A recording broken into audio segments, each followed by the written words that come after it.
Hello. Hi. Happy Tuesday. It's Tuesday again? No problem. Here we are. Hello. Hi. How y'all doing today? Hello, Ash. Hello. How are you doing? How goes it? How are ya? I told myself I wasn't gonna drink Dunkin' in the evenings anymore, and I am a flawed human being, so here we are. But I haven't had any coffee yet today. This is my first one, so it's fine, right? But yeah, how are you doing today? You're currently painting shoes for your Halloween cosplay. Ooh, what are you going as for Halloween? I still need to think about what I want to do. I need to think I don't know what I'm gonna be doing for Halloween. I might be helping my parents with trick-or-treaters again, which means I would just be sitting outside for most of the evening, so I need something that is like relatively warm. But I don't know. I wanted to do the Joker drag DLC outfit from the P5 dancing game. I want to cosplay that at some point. Probably won't be able to do it in time for Halloween this year, but maybe Coco from Witch Hat Atelier. Ooh, I need to read that. Is there an anime of it, or is it just a manga? But I've heard a lot of good things about that, so I will have to get around to that at some point for sure. But I need to start thinking seriously, so I'm not like rushing at the last minute.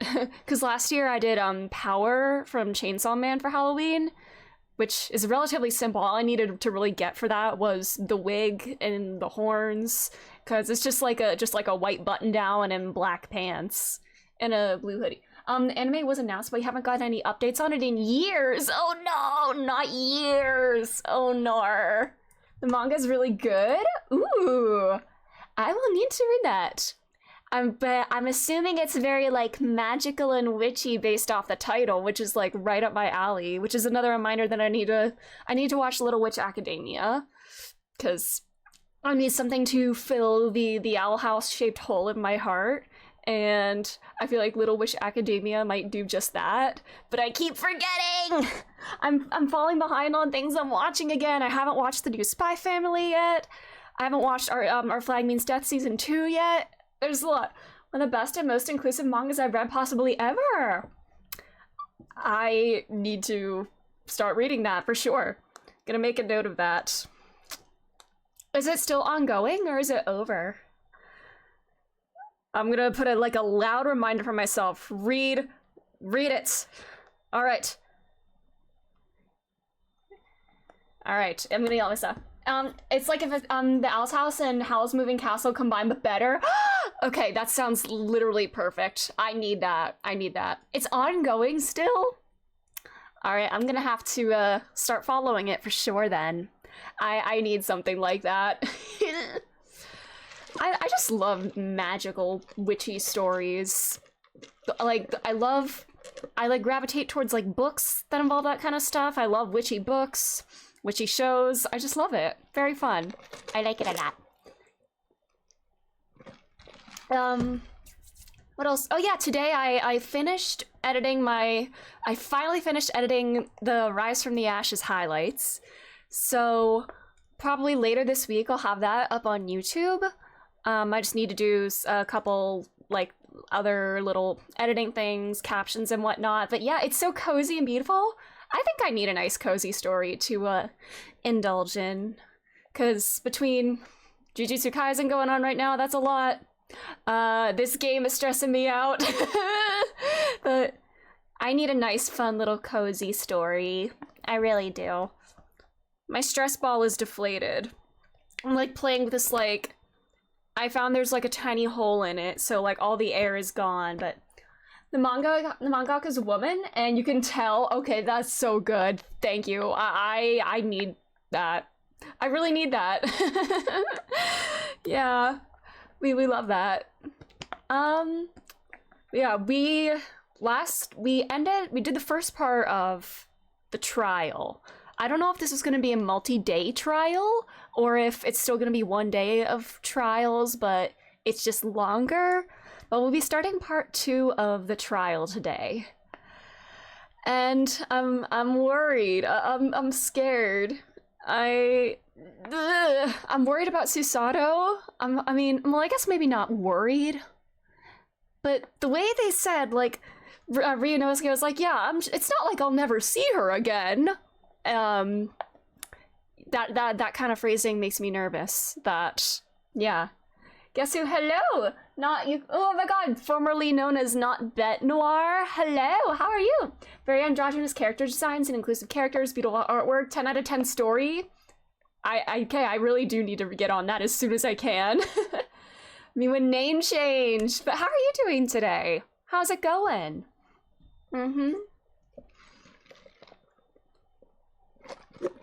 How you doing today? Honkai Star Rail maintenance is happening right now, right? I think what I'm gonna do... You're doing good? Glad to hear that.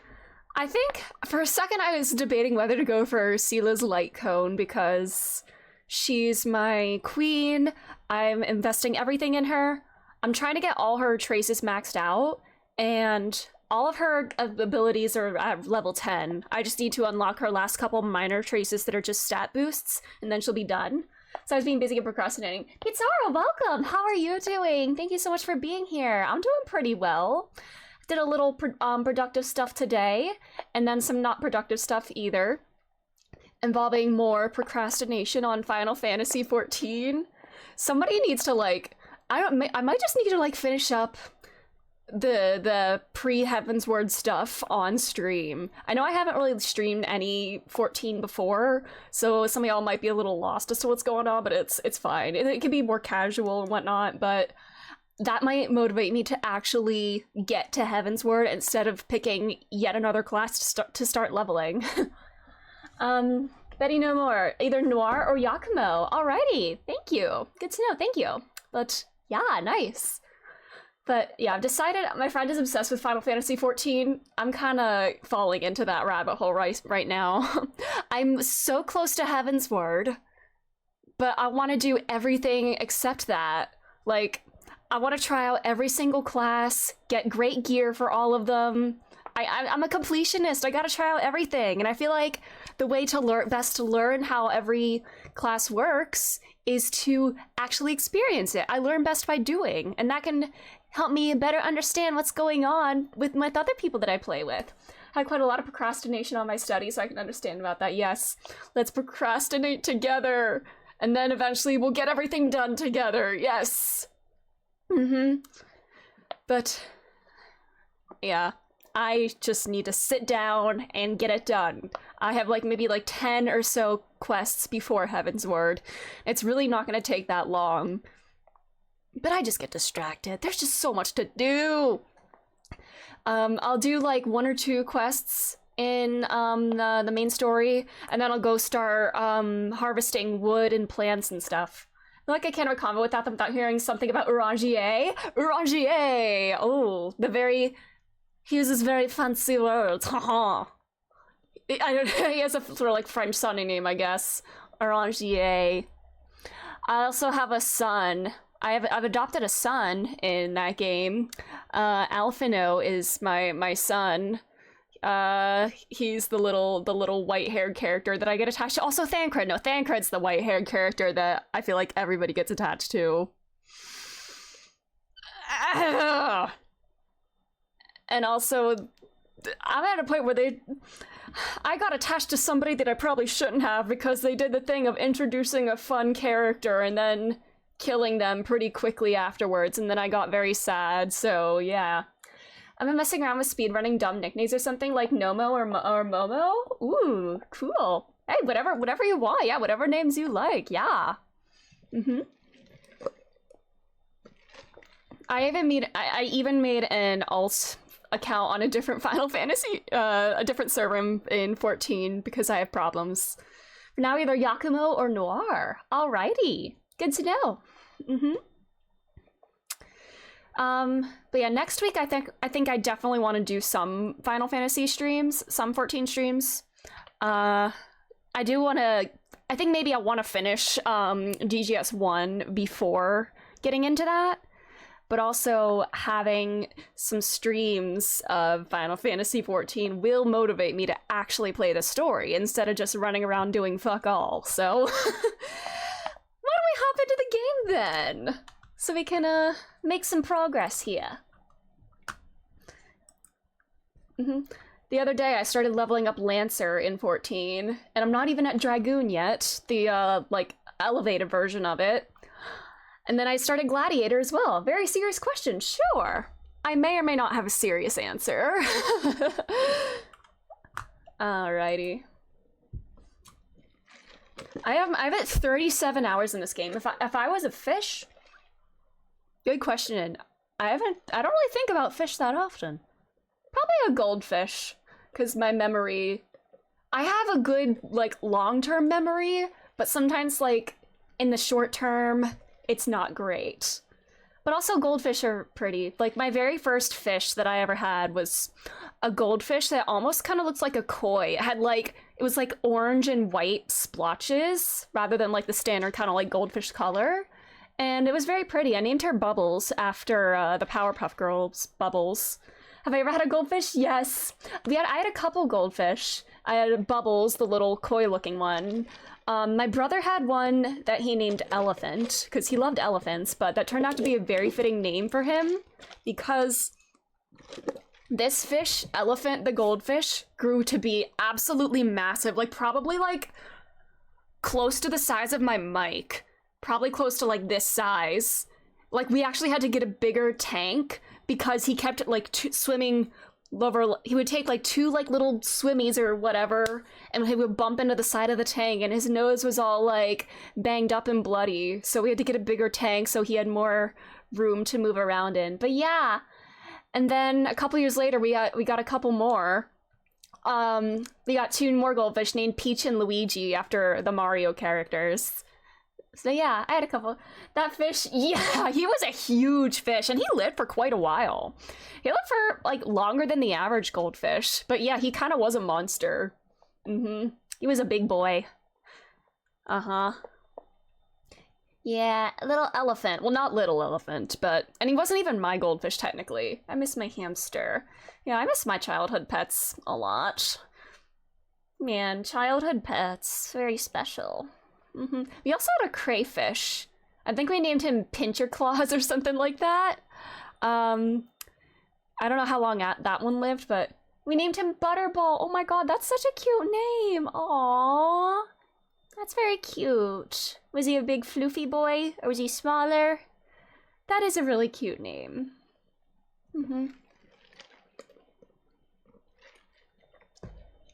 Sally passed away too. Oh, I'm so sorry about that. I'm sorry. But I'm sure you gave him a good life. Should we get into the game now? I see I am at 37 hours in this game, and it does not feel that long. It does not feel like it's been 37 hours of this. But let's get started, I guess. Alrighty. We're going into part 2 of this trial.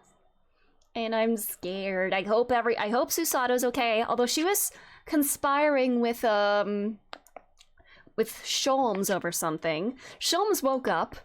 Iris doesn't know that he's awake. So is he hiding that fact from her? What's he doing? Is he gonna make some sort of like have some sort of big surprise plan for me? Maybe something that he planned with Susato? I'm on the hunt for a good, like, big dog. Oh, I love dogs very much. They're my favorites. I love doggies. An approximation at how many hours I've played. I looked at my Steam hours for the first game in the trilogy. I am at 98.1 hours for the trilogy, the original trilogy. And now I am at 37 hours for this one so far. And we still have a whole nother game to go after this, and we still got quite a bit here. So yeah, I have spent like close to 140 hours of my life on this series. And I still haven't played, we've got Apollo Justice coming out next year, those other games. So I'll have those ones too. And also at some point, Miles Edgeworth Investigations I need to play, for sure.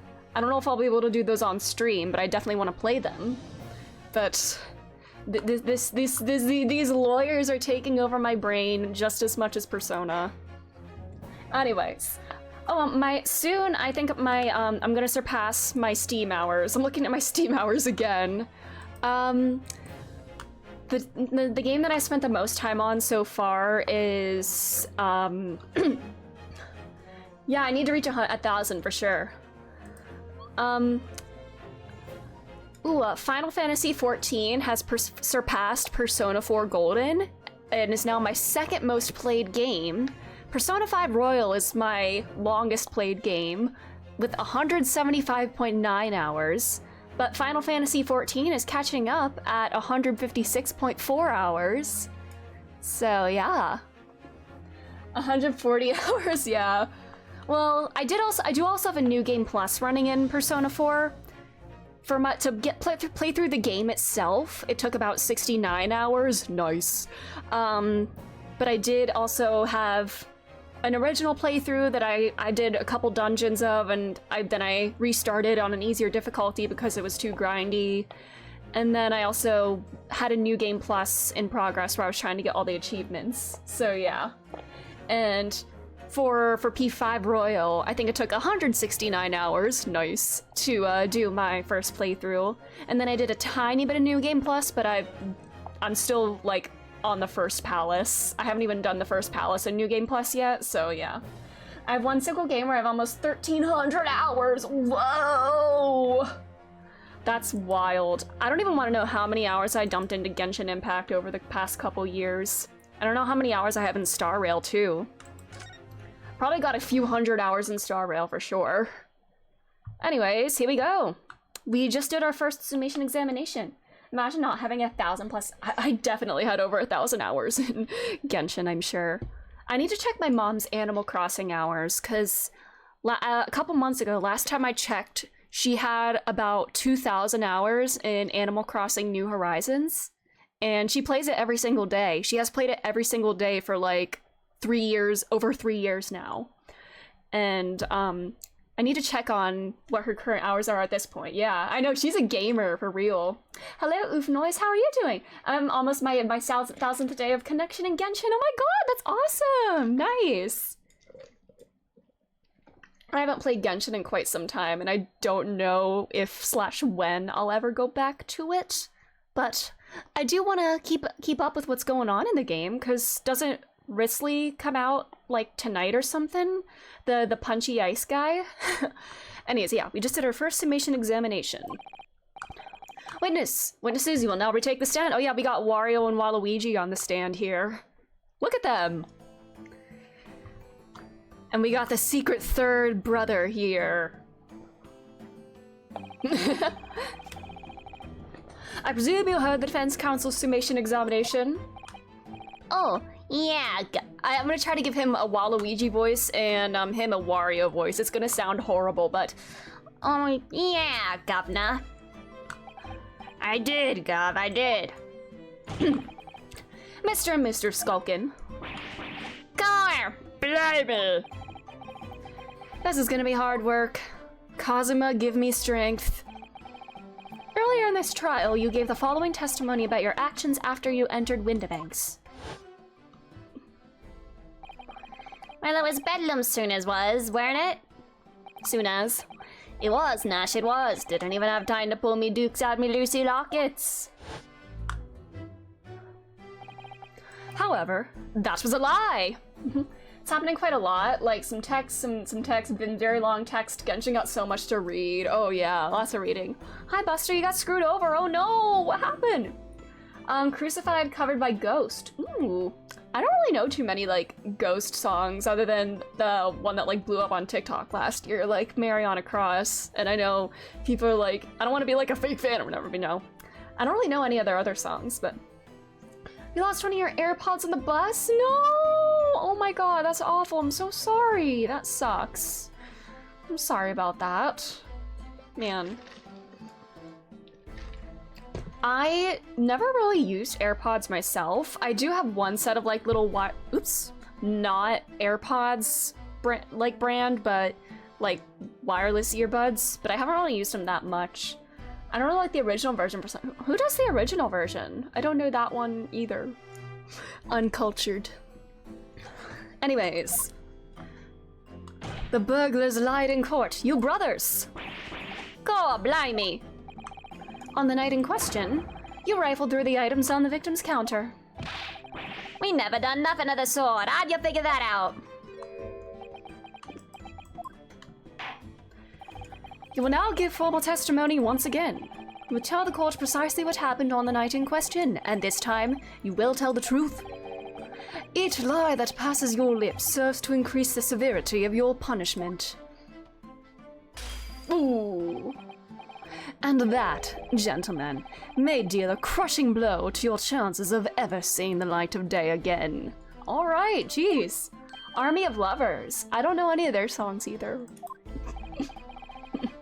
A thought worth pondering, perhaps? Is he just, like, our accomplice? No, he's our enemy. No, last time he, like, straight out said that, like, he hates me or kind of implied that he hates just Japanese people in general. Like, he was just being openly racist in the courtroom. I'm wondering if that's probably just a personal grudge because he doesn't like being defeated by a rookie lawyer and he's just, like, taking it out on everybody. But also, there's, like, I don't know if it has something to do with some sort of international espionage of sorts. I don't know. Been nothing but lucky that the past 3 years was bound to happen eventually. Oh, well, if that's your one instance of bad luck, then hopefully it's nothing but good from here now. Alright. Say no more, over here, ya. We'll blab, we'll squeak, we'll peach!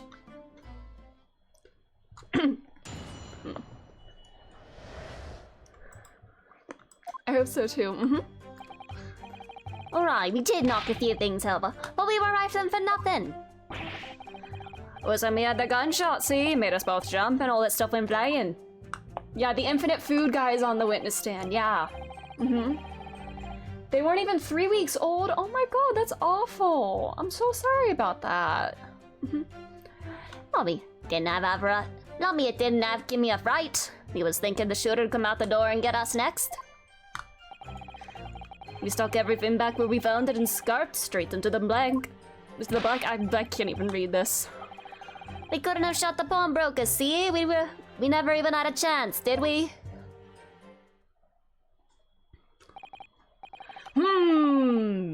So you admit to the defense's accusation? You did indeed ransack Mr. Windibank's countertop on the night in question. Not ransack, Governor, no. That's right, Nash, that's right. It's more like we tidied up, yeah. Oh, he's about to lose it.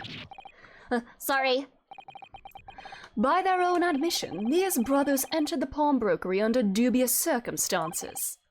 However, they panicked and fled on hearing the gunshot, having first made good their mess.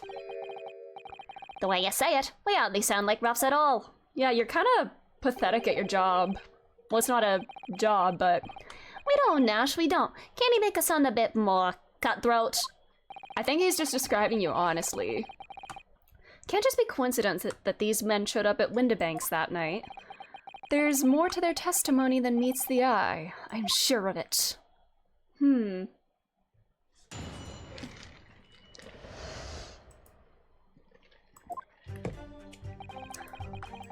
Okay, they knocked a few things over. Hold it! They say, if that's the case, then why didn't you testify to that effect in the first place? Well, you know, we ain't exactly squeaky clean, are we? We ain't, Nash, we ain't. If we admitted to something like that, people would think we was up to no good. Well said, Ringo, me on China. We only landed ourselves in even more trouble. And in fact now, as a result of lying in your previous testimony, you are in even more trouble. That's exactly what you've done. Landed yourselves in even more trouble. That's rotten luck. And then Gregson just being completely silent over there. Says the rotten apple eater. Witnesses, explain your actions to the court. Why did you ransack the victim's counter? We never ransacked nothing. Right, Nash, right. More like we tidied the place up.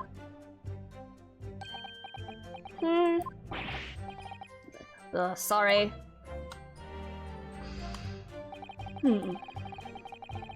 That's when they heard the gunshot and stuff went flying. So what you're saying is, the sound of the gunshot shocked you so much you knocked all those things off the counter. Well, it shocked one of us that much, yeah. The bag of nerves needs to learn to keep his shirt on. Look, it was loud, all right. Blimey, me dead granny would have waken up with that bang. Big brother screamed like a bloomin' baby and fell over on the counter. He knocked over a load of books, a candlestick, and some skull whatnot. That got tangled in some marionette, what knocked over a picture frame, what knocked them scales on the floor. We've really mastered working quietly then. What a racket! Me granny would have been scared back into her grave at a clatter like that. So in short, the gunshots took you by surprise. And then some. I mean, it was quiet as a mouse. Is that right? Excuse me. Oh, he's munching that.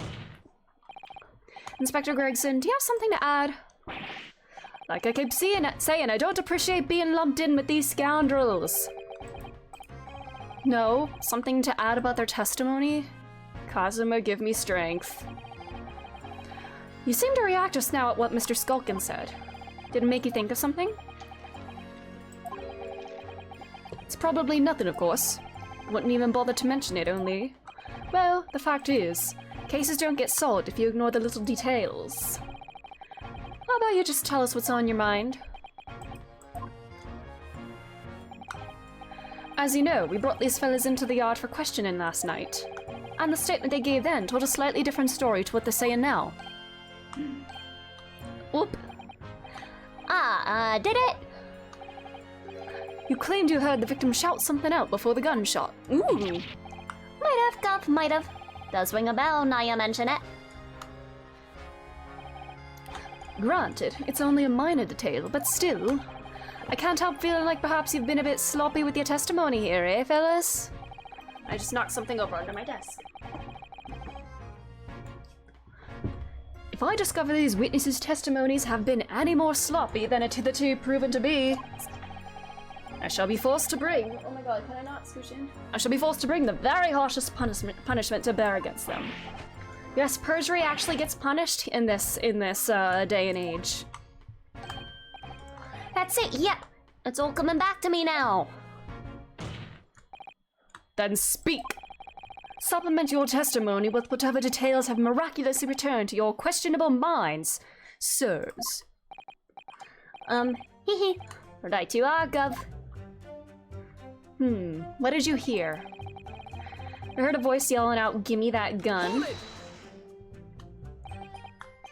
So in fact, you heard the voice and the gunshot almost simultaneously. We did, Gov, we did. Although I suppose if you're being honest, we had a kind of wavering voice before the yellow no. If you don't want to get shot, give me that gun. Bam! If you don't want to get shot, give me that gun. Kinda thing. A career in acting tragically missed. They went to the Oh my god, he's already asked Kazuma for strength 3 times, and we've just begun. Wow. It's gonna be a rough day. And where were the voices coming from? Could you tell? Of course we could. From the other side of that door behind the counter it was. From the storeroom where the victim was found dead. And the voice you heard, it was that of the victim, Mr. Windibank. On me granny's life, 'cause it was. On his granny's life, 'course it was. So that would mean that you both knew Mr. Windibank and the sound of his voice. Eh? So that would mean what? What, Nash? What? Any ideas? Yes, Counsel, indeed it would. Interesting. No. We didn't know the geezer. How am I supposed to deny it when the bloke in all the fancy club has given us the evil eye? I love that this bar thingy moves up, so it's not covering his short little face. Angry men. If you value your lives, you will ensure your testimony is accurate and true. On me granny's life it is. On his granny's life it must be. It's a good job his granny's dead. Damn. To summarize then, immediately after hearing the voice of the victim, you then heard the gunshot, causing you to stumble and upset the items on the counter, scattering them over the shop floor. You make it sound like we're clumsy. Don't forget we tidied up after like good little boys. Anyway, the way I see it. So he said, if you don't want to get shot, give me the gun, and Mr. Windibank had said that. The book, on the place, huh? Hold it! You're saying that Mr. Windibank had a gun in his hands? Oh yeah, bet there was a sight, eh? But if this was in the storeroom, you wouldn't have, like...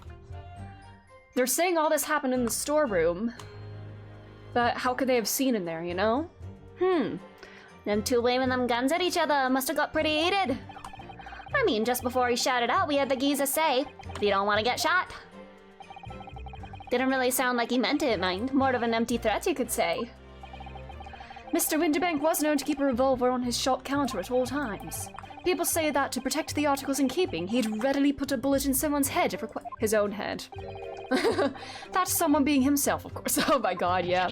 Good grief! Extraordinary devotion indeed, if alarmingly misguided. Well, he certainly sounded like he was ready to pull the trigger the other night. Only the person he was gonna shoot beat him to it. Cooked his goose proper. But I wish he squeezed the trigger instead of wasting time shouting, "Give me that gun." And it was directly after those words that you heard the gunshot. Would he really tell a girl to, like a young girl, that he was gonna shoot her? It was more or less the same time, Gov. Give me the gun. Bam!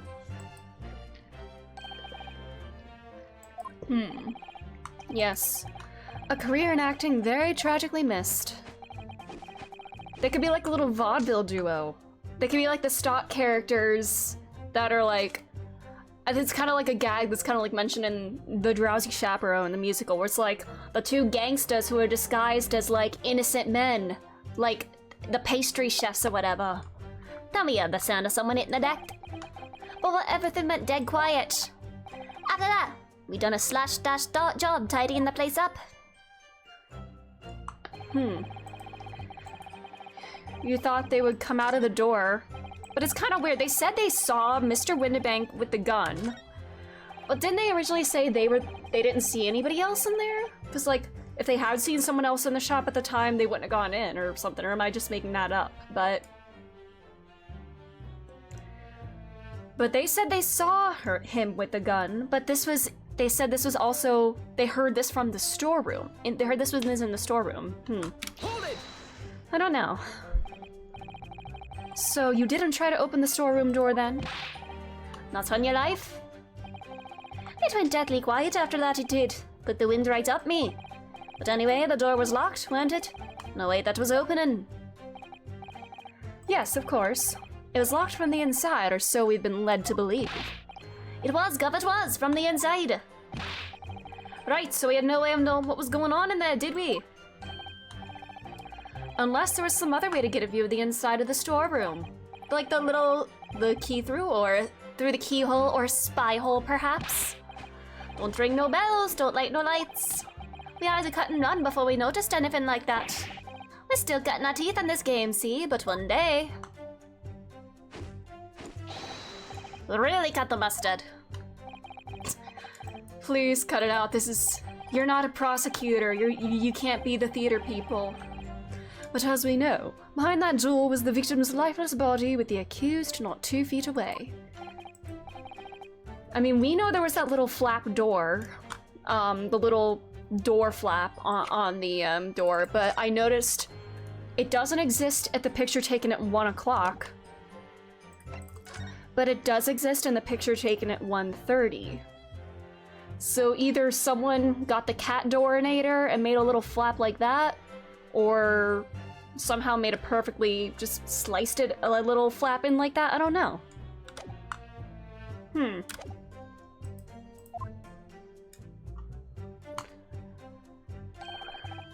Gina was in there, unconscious, with the gun in her hand. To confirm, would it be correct to say that neither of you set foot inside the storeroom? That's right, Gob, that's right. Couldn't have, even if we wanted to.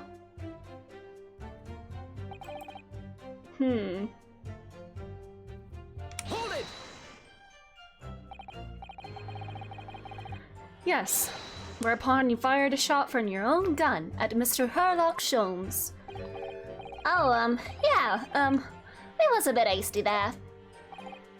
We was, Nash, we was. Truth be told, I was already shaking like a leaf when you turned up. If you're shaking like a leaf, don't put a loaded gun in your hand. Good advice, miss, good advice. Truth be told, my mind went totally blank. Before your mind goes totally blank, make sure you don't have a loaded gun in your hand. Mental note made, miss. After that, we legged it down the street, but apparently we looked dodgy to the coppers at Summit, so they clapped the derbies on us like we was winking. What, huh? And after you'd been handcuffed, the police found this revolver in your possession, correct? Well, yeah.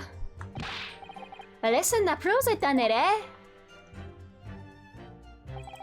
I couldn't have shot the pawnbroker. Hold it! And why should we believe that? What? Well, 'cause it's true, innit? The place was totally empty when we went in. So, but they said they saw Mr. Windibank with the gun. At the time, the victim was already in the storeroom, having been forced to open the door by the accused who had a gun to his head.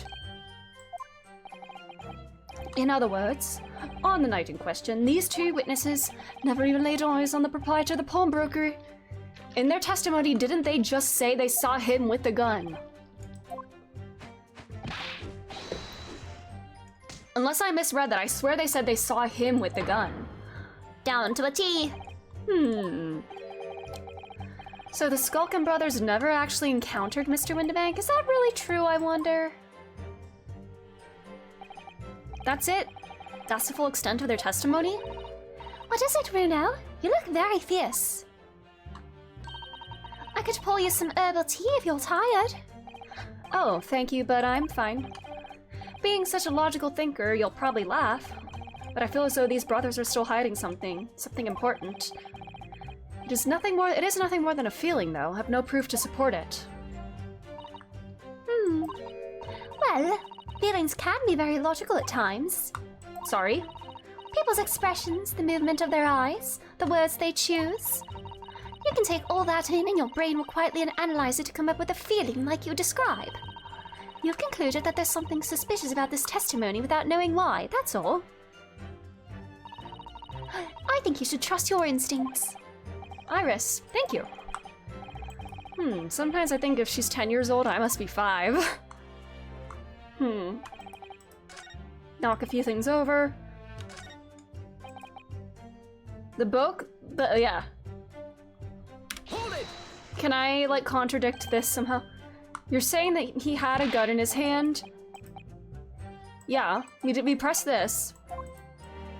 But they're saying that he saw them.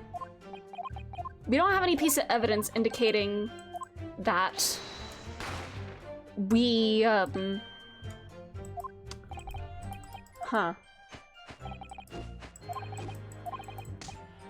But right there, they did say that, I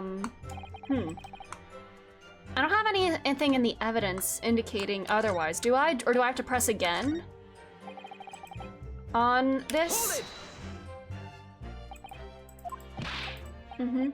Is this gonna be any different or no?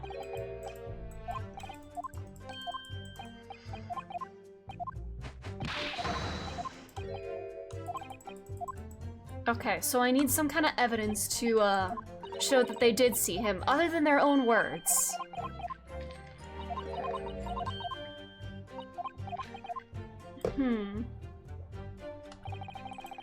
Alright.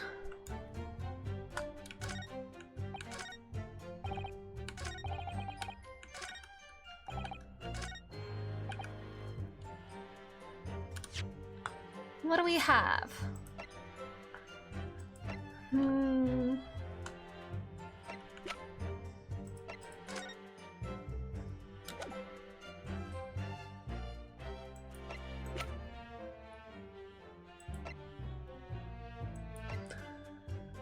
Huh.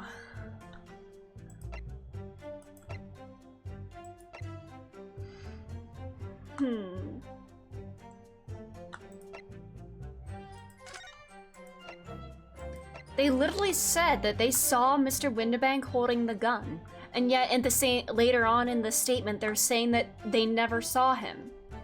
But I guess I'm supposed to have some sort of evidence to like back that up outside from their own testimony. Unless I do need to press different things again. Huh.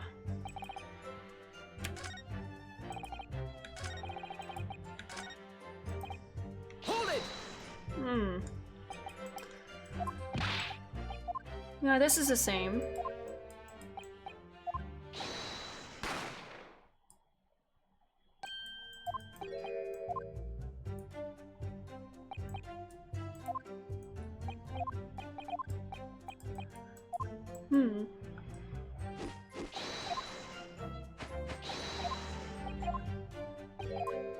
They knew he was in there. Huh.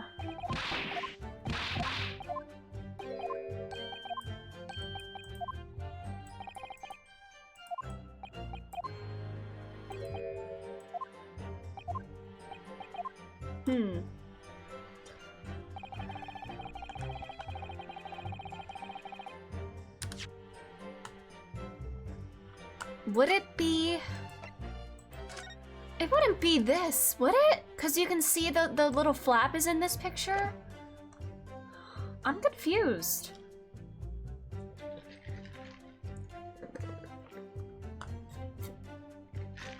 Instead of yelling at the girl, had they not seen her either? I'm gonna press this for the third time.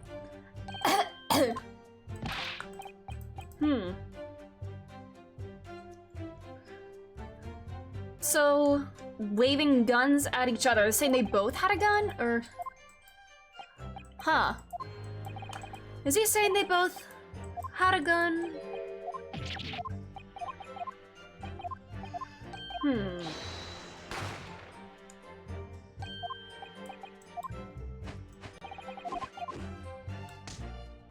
Okay, I'm a bit stumped. Hold it! You didn't try to open it?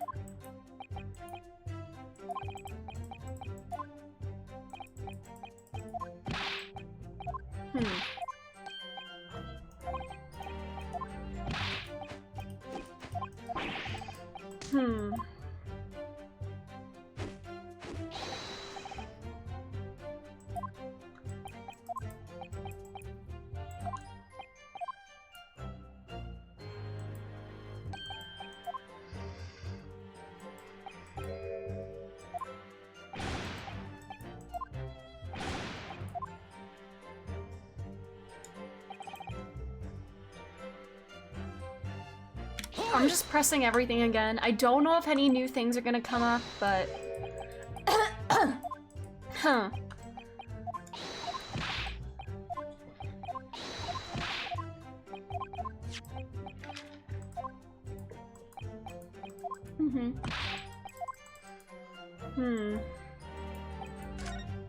Oops. I didn't mean to click like that. Oopsies.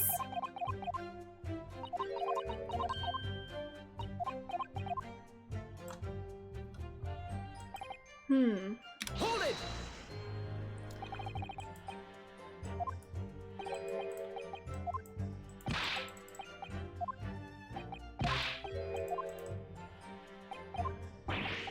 Something to, indicate that they could have seen him?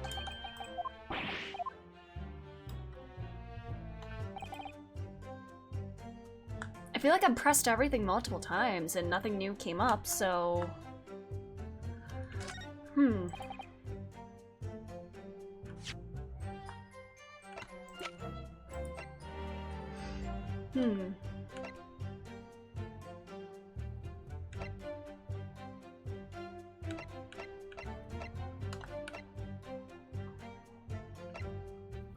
you want a small hint?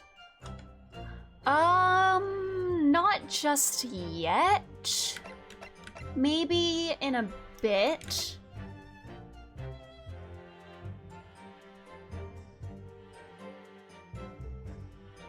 Wait, in this picture, he was shot in the back, they said. So if they were, like, did they say something about them facing each other, or no?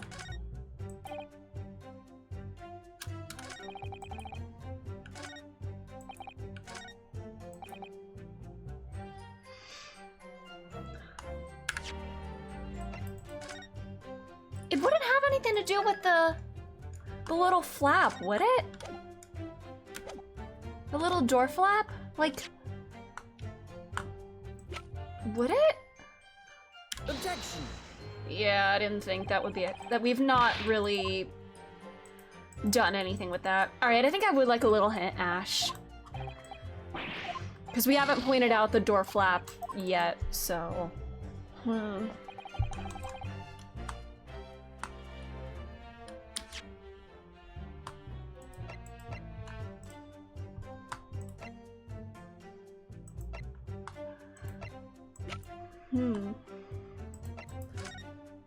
So he was shot in the back.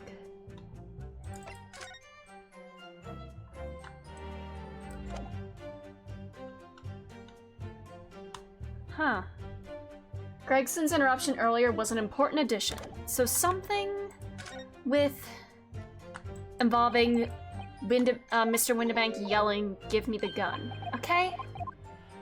Alrighty. Something involving that. We heard a voice yelling. Cause here he said this. They said they saw him holding a gun.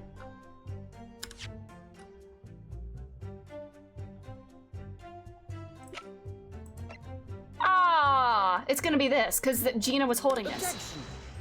Or no, I guess not. Alright, I'm just gonna reload, cause, you know, I don't want to lose too many health points, cause I did that a lot. Because they found... Huh. Man.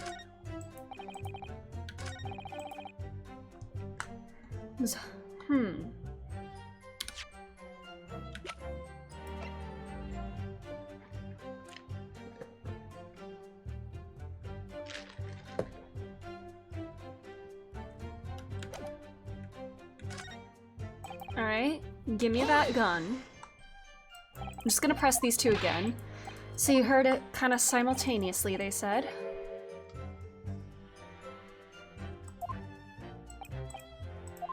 If you don't want to get shot, give me that gun. Maybe would it involve, if he was like yelling, he would probably be looking at Gina if she was the one, I don't know. Assuming that this is, cause if he was yelling at somebody, why would his back be turned to them? Because he was shot in the back. I think I said it earlier, I just haven't submitted the evidence. Okay. Yeah, I think I know what I'm trying to say, but you knew him and the sound of his voice. Huh.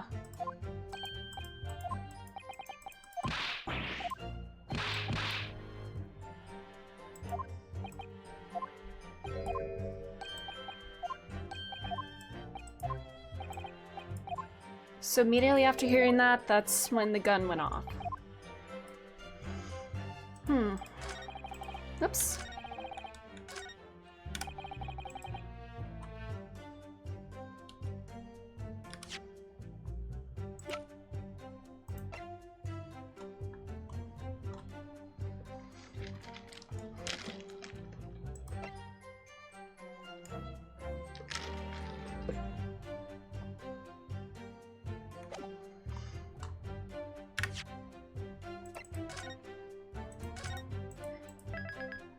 I mean, when I pressed one of the things, it sounded like he said he saw them both, like, pointing guns at each other, but I guess if they're not, like, expanding on that, it's not, like, important.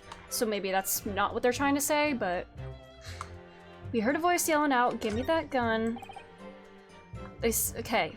He owned the place, was holding a gun, so he should have fired instead of yelling at the girl. Would it be this? Objection. Oh my god. Oh my god! Wait a minute. Wait a... I know it now, I think. I think I know it. Oh my god. I can't believe it. Hold it! Oh, oops, I didn't mean to do that. I think I know. I think I'm gonna do the picture, because in the picture he's not holding anything. The picture, he wasn't holding a gun. So... Oh boy. Man. Wow. I can't believe it's taking me this long on this, bro.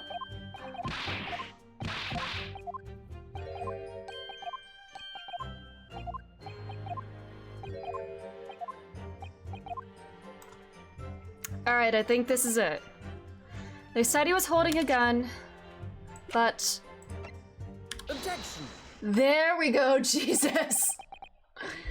There we go. Alright.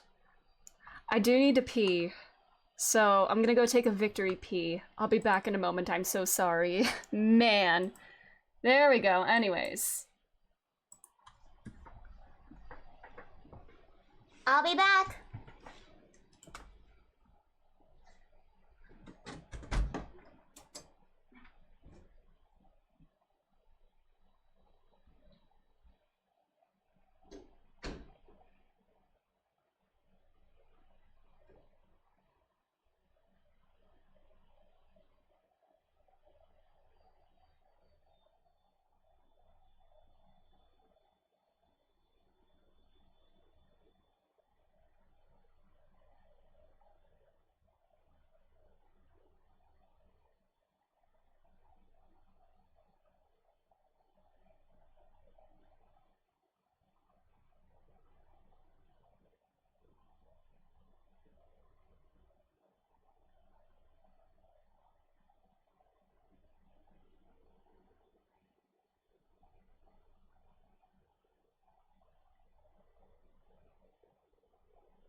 Alrighty, I'm back. I've returned. Now we can actually progress here. So you're saying that on the night in question, the victim, Mr. Windenbank, was wielding a gun, is that correct? That's it, Gov. You've got the picture. Yes, Nash, yes, no question. And yet, photographic evidence obtained immediately after the incident clearly shows that Mr. Windenbank was not holding a firearm of any description. You what? Gordon Bennett, that ain't right. Objection. There can be no question that the victim's revolver was used in the incident. I would remind the court that Mr. Windenbank's gun was found at the scene. Not only it was identified as the murder weapon, but it was found in the accused's hand. The accused's hand. Yeah, that Multola used the victim's own gun to finish him off. Give me that gun. Ow! And scene. Kind of thing. Stay exactly where you are, right there.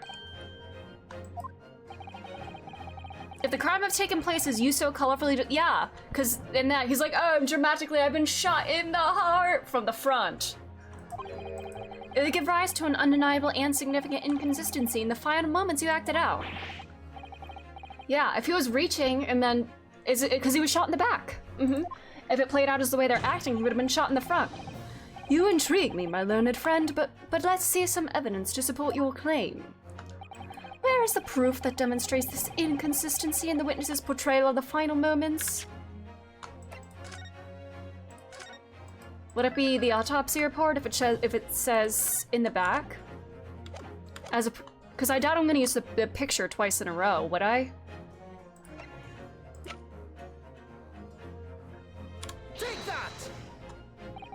According to their testimony, the witnesses claim to have heard a shout of "Give me that gun," followed by the gunshot. Indeed. With the two events happening almost simultaneously, or so we've been led to believe. Yes, that's right. Now, if that testimony is true, it would mean at the moment of death, the victim and his attacker would have been facing each other. However, in the autopsy report, it clearly states that the victim died instantly after being shot from behind. Ah. So as I stated before, there is an undeniable inconsistency in your testimony, Mr. and Mr. Skulkin. Yeah!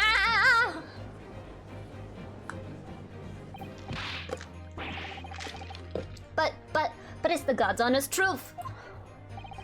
It is, Nash, it is. When he was shot that night, the shopkeeper had a gun in his hand. We saw it with our own bleeding eyes. Did I hear you right just now? You actually saw Mr. Windibank holding a gun? Something like that might have slipped out. Ladies and gentlemen, you've all just heard the admission by these two witnesses that on the night in question, they actually saw with their own eyes the victim wielding a gun. Which can only mean that despite their testimony to the contrary, the Skulkin brothers must have encountered the victim in person. Nash, ah!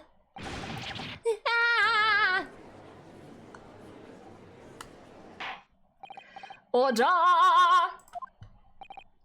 Witnesses, explain yourselves at once. Well, the thing is, you weren't supposed to, It would seem that my previous warning fell on deaf ears. I made it quite clear that false witness would be the death of you. Man, are they gonna be executed for perjury now? Wow. Am I to understand that you replaced the untruths of your original testimony with renewed lies? Ever so sorry, Governor. Truth is, see, we, cut it out, Nash, cut it out. If we blab now, you know what it'll do to us. He? Is this a different he? Are they like monsters or something? Let me make your position here perfectly clear. You will talk. There is no other option available to you. Bruv, come on, the game's up. But he'll have our guts for garters. In case it hasn't quite sunk in yet, no matter how hard you try to hide it, the truth will come out. On the night in question, it is now apparent that you brothers met face to face with the victim. I demand that you testify again to explain the precise circumstances under which this meeting took place. Oh, well. Do we have to? On pain of death. I suggest that you make yourselves fully aware that this is your very last chance to tell the truth. Damn. The death penalty for perjury.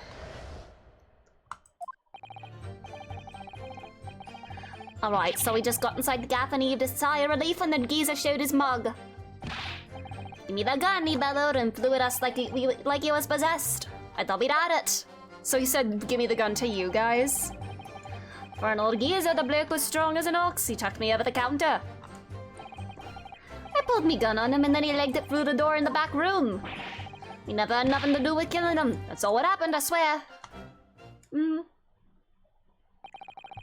So you're now telling us that moments before the victim was killed in the storeroom, you in fact encountered him in the main part of the shop? Well, yeah, sorry. Well, we find ourselves at an interesting juncture. This changes matters considerably. But honest, Governor, this time, Nash, this time, we ain't got nothing more to hide.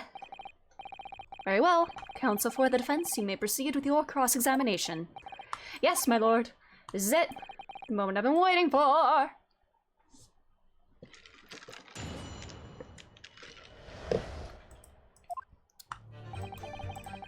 Alright, you just got in there.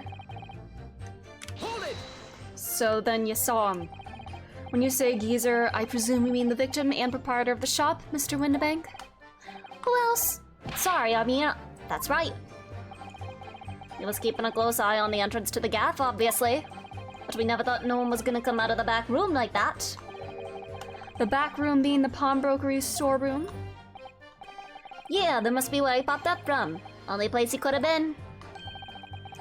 So it would seem the victim was already in the storeroom when these brothers entered the premises. Which means Ginny must have been in there at that point as well. But that doesn't make sense, does it? If Gina had threatened Mr. Windibank into the storeroom with her at gunpoint, then why would he have emerged from the same room all alone when the brothers arrived? Maybe she didn't threaten him, I don't know. Oh, I don't know. Did you see the accused at that time? What, then, Lotula? Couldn't tell ya. No wait, Gobbler, we had bigger fish to fry then. I mean, the old geezer just lost it.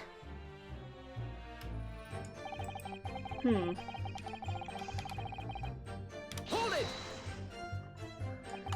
You mentioned that Mr. Windibank shouted those words in your previous testimony, too. However, you claim that you heard him yelling them on the other side of the storeroom door. Oh, did we? But the truth is, he was shouting those words at you, wasn't he? Oh, well, yeah. Was the victim Mr. Windibank wielding a gun at the time? Was he ever? Blimey lummy. Great ugly barrel he had, pointed straight at me frontispiece. Hello, Spicy Chicken Sandwich, welcome. How are you doing? So what you're saying is, you definitely saw Mr. Windibank with the gun at that time, is that right? It is, Gav, it is. Spot on. Then all of a sudden he came at us, he did. You alright? Glad to hear that. That's good. It was bedlam, I didn't know who was going for who. You were clearly all going for each other. Like Nash said, we thought we had it. I mean...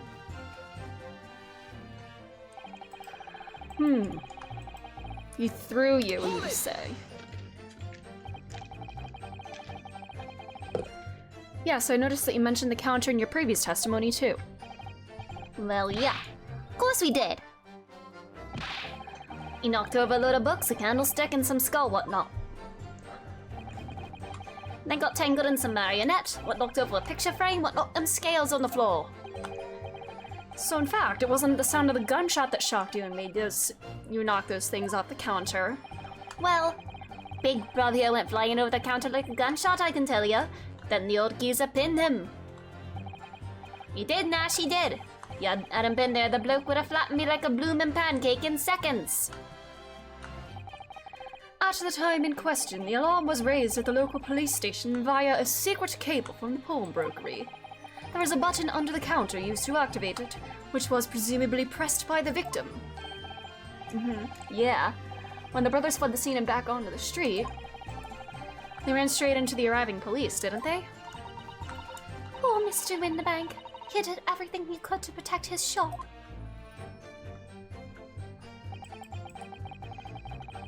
Okay. Whoops.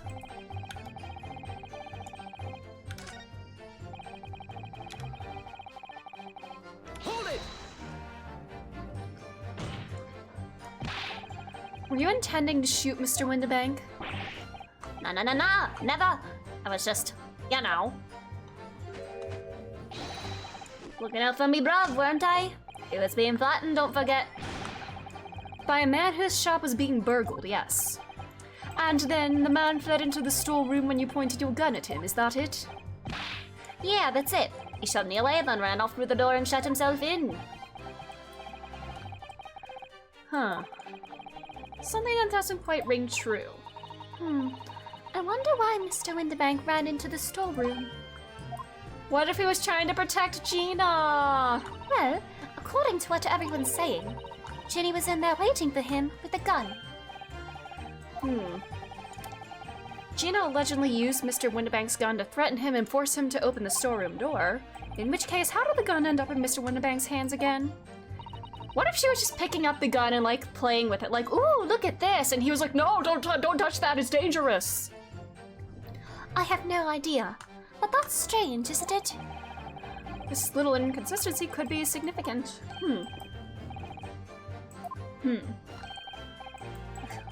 What are you doing?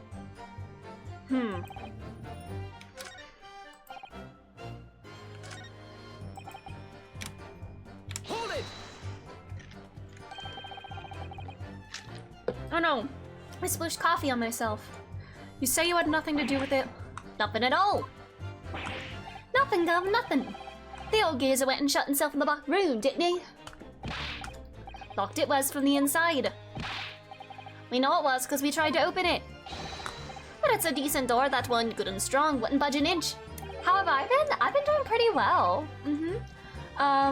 Just gaming, job hunting, pretty alright for the most part. So in the end, the situation remains unchanged.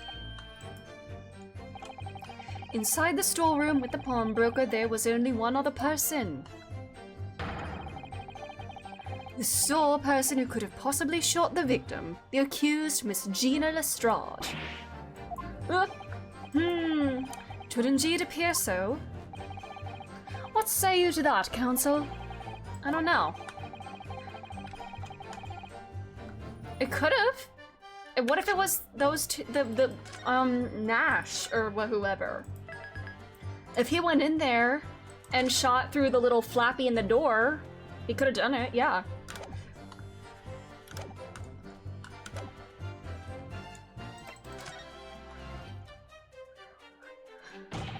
Mr. and Mr. Skulkin. Eh? What? What's that look for? From the moment you admitted that you'd encountered the victim face to face that night, the course of this trial changed completely. It did? What is your point, my learned friend? The question we must answer is who could have shot Mr. Windibank, and it is the belief of the defense that the defendant is not the only possible answer at all.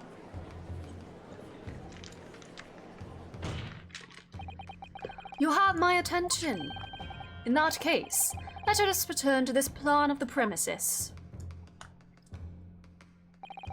The victim was killed in the storeroom, which was locked from the inside. Those are the facts. So pray, what other possible answer to the question of who shot the man could there be? Through the door flap! You must now provide answers to the court in respect to two conundrums. Twice as many chances to be right, exactly! Namely, from what location did the culprit shoot the victim, and furthermore, where was the victim at the time? Okay, I think I can do this. Are you alright, Bruno? Not entirely sure, but there's one thing I am sure about. If I can prove there's a credible new alternative to what happened, it would change Gina's prospects hugely. So now, time for some clarity. Show the court on this plan the answers to the questions posed by his lordship.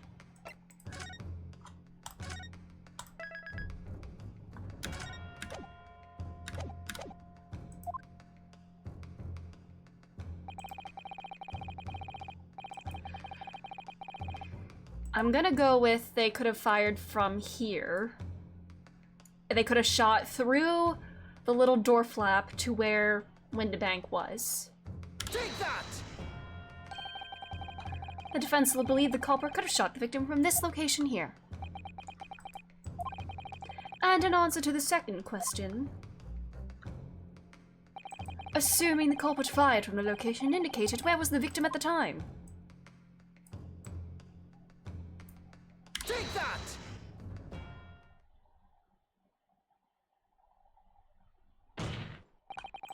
The culprit shot the victim from outside the storeroom.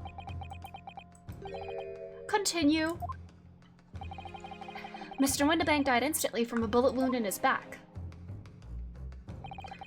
Looking at the stain of blood on the storeroom floor, it doesn't appear that the body was moved after death, which tells us that he was almost certainly shot while he was in the storeroom. However, the crucial point is, where was the shooter when the fatal bullet was fired? So you are adamant that the shot was fired from outside the storeroom? Well, according to the Skulkin brothers' earlier testimony... I pulled me gun on him and then he laid it through the door into the back room. If Mr. Windibank ran away through the door, we have to assume that the door was open at the time. Ah! But the door was still locked from the inside.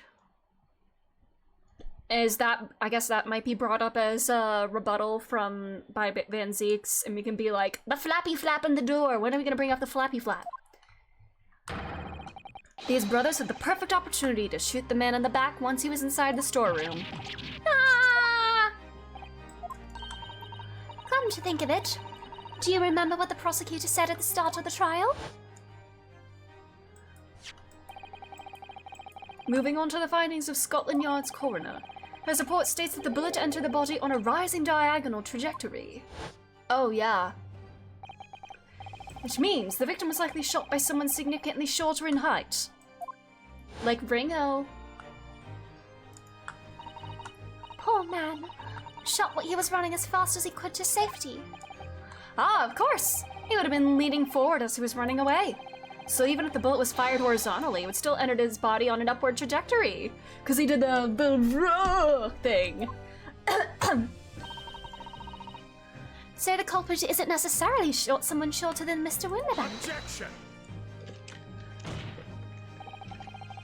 I'm sure my learned friend can't have forgotten that the storeroom door was found closed and locked from the inside. Flappy flap! You claim that the victim was shot as he fled into the room. Do you also claim his corpse was dexterous enough to turn the key in the lock? But, what if someone else locked the door? Yes, there is someone else who could have locked the storeroom door, Gina. Is that so? Gina. The defense's assertion is that the victim was shot from outside the storeroom. Who shut and locked the door? Gina! Take that! Obviously, the person who locked the door was the only other person inside the storeroom at the time. The defendant was Gina Lestrade. That's absurd. Oh my god, he actually took some psychic damage there. Oh, that's absurd. You're suggesting that the accused deliberately engineered the sealed room? For what possible reason? Such actions would only serve to tighten the noose around her neck. Maybe she had nothing to hide. I am inclined to agree, I must say. Well, counsel?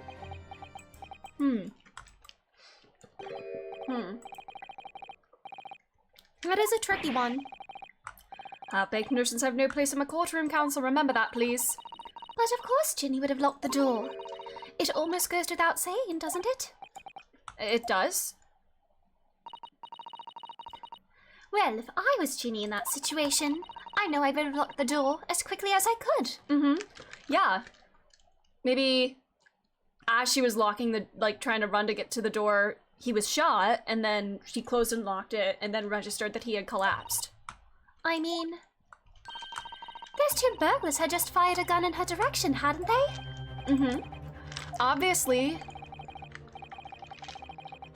Before the two brothers arrived, Miss Lestrade and Mr. Winterbank were in the storeroom together. Now, I don't know what went on between them at the time, but at some point, Mr. Winterbank must have heard the intruders breaking into a shop and left the storeroom. Intruders, eh? That's us, bruv. Yeah! If your theory is correct, that would leave the accused alone in the storeroom.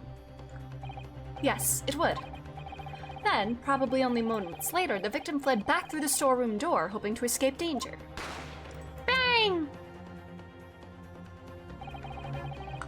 Hit in the back by the bullet, Mr. Winterbank fell to the floor where he was, just inside the storeroom.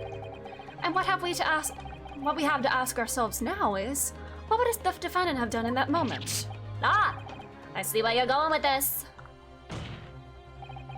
Outside the storeroom was a terrifying killer who had just murdered Mr. Winterbank.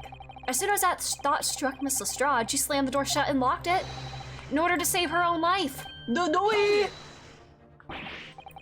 my god, they had to hold it? But, I mean, we ain't the ones who done it. We ain't. You gotta believe us. I mean, come on. We never shoot no one. You shot Mr. Sholmes. I know for a fact that you would, because before my own eyes, you shot Mr. Herlock Sholmes.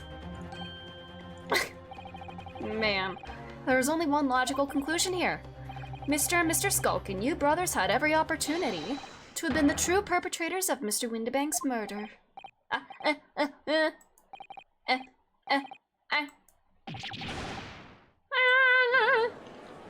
So was there like a third gun somehow? Let us just leave us. You mean to say it wasn't the pickpocket who shot the pawnbroker after all? I should have known it was those three brothers. They look as shady as a dense forest. Man, are they gonna arrest Gregson? That was amazing, Bruno. All the members of the jury seem to be firmly on your side now. I know, first time ever, and probably the last. Well, I think you've done it. Surely they'll have to get a verdict of not. What is this thing? What was that? That little, like, smug, like... An admirable effort, my learned friend. What's this now? He's laughing? Has he ever smiled before? Have we ever seen him smile? I don't think we have. You find the situation amusing, Lord Van Zieks? I myself find the defense's argument most persuasive. Bro cannot laugh without looking. Literally! He was like... with a little head tilted down, almost like a Kubrick stare. Alright, juice time. I dare say we have 2 official arts. Only 2? Oh my god. Oh my god. I dare say, such chicanery is the bread and butter of the street performers, and oh my god, dude! Man! What, are you gonna... what's his name? Chuck. Chicanery, the word chicanery always makes me think of Chuck McGill. Out of dozens of drawings, there's only 2 smiling? I need Van Zieks to start yelling, I am not crazy! He switched the numbers! He switched the numbers! But such blatant, malicious conjuring tricks amount to nothing more than inexcusable pettifoggery here. And it's not even, it's just a little lip. Okay, that's kind of sad. That's sad. Maybe he needs a career change, since he doesn't smile in this career. The hypothesis he put forward so ostensibly credibly cannot and will not stand. Because, you see, it contains a fatal flaw. A fatal flaw? Do you mean to tell me that you're unaware of your logic's failing? I say, Lord Van Zieks, might be an idea to explain this bally conjuring trick or whatever it is the troops on ground. That fatal flaw, is my learned friend's argument, is really very simple to understand. Assuming you're not too dim-witted to count bullets. Let that man have wine in the... I guess he's just allowed to do whatever he wants, pretty much. There's a sadness in his eyes that can only be found in Eastern European gay porn! You know what? We're not wrong. Oh dear. He noticed then. Are they talking about the bullet in the wall? I really do need to... You know what, this should be...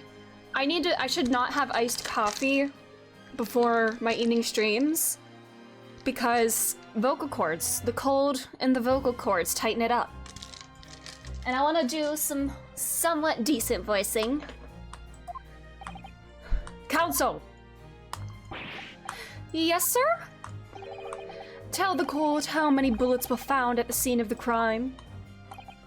2 bullets. Correct. The first, that which hit the victim in the back, ending his life.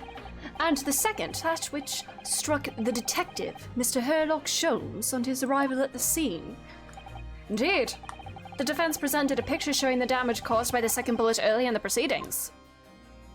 So I guess we are saying this bullet just, like, grazed Sholmes and, like, didn't get stuck in his body or something? Yeah. Passed through his body to strike the calendar. Your lordship's understanding is correct. Furthermore, we know there are 2 firearms involved in the incident. The revolver belonging to the victim, Mr. Winterbank, and the Skulkin brothers' revolver. The evidence shows that a single bullet was fired from each gun.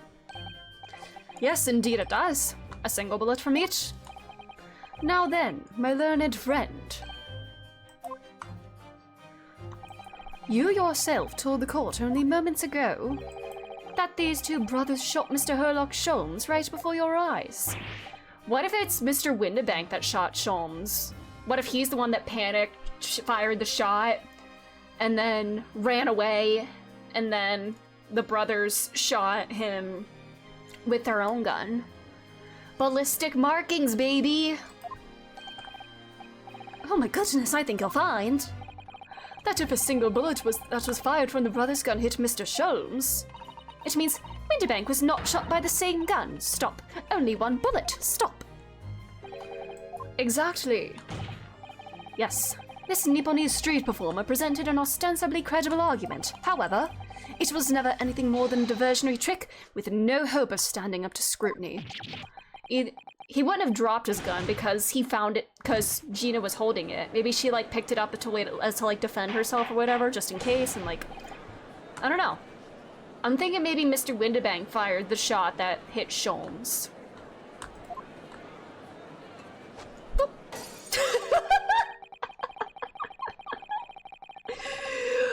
Man, you gay, fruity bro.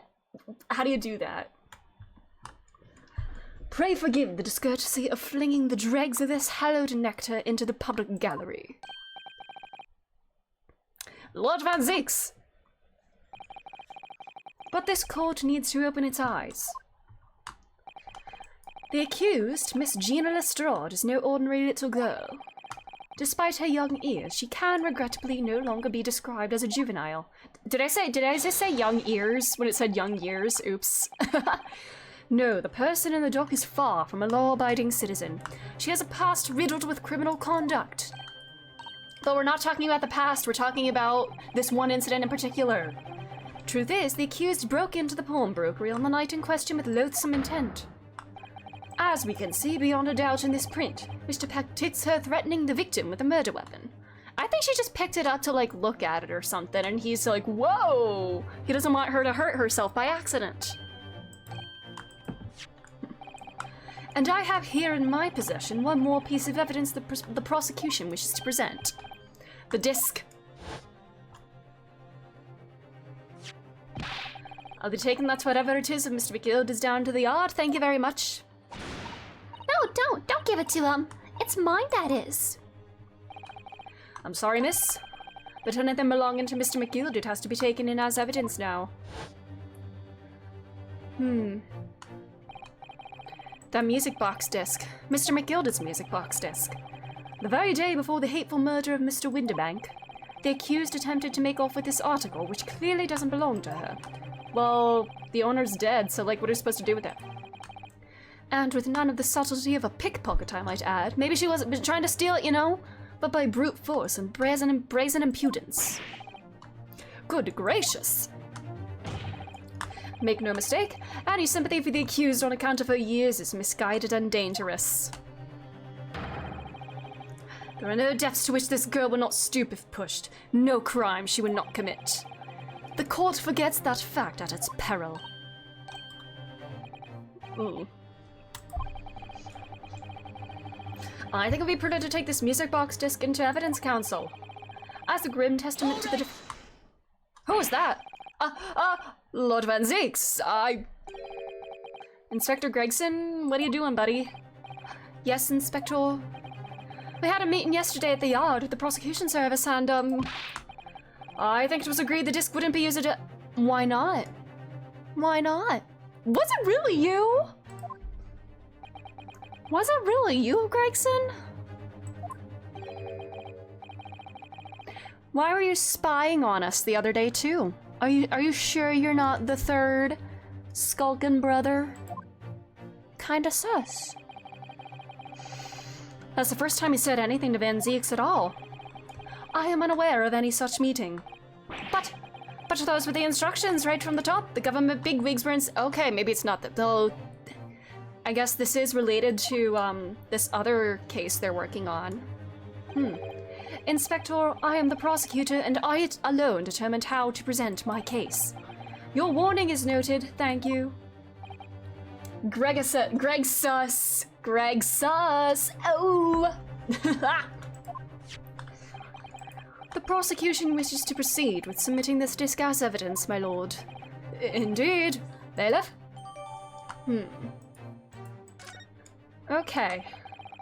The prosecution has established the accused's motive, opportunity, and baseness of character. There is nothing more to add. There's nothing new to learn from the, examining the disc, is there? Because we did that already. He does his little fruity little bow. Ladies and gentlemen of the jury, I await your informed decisions and rest my case.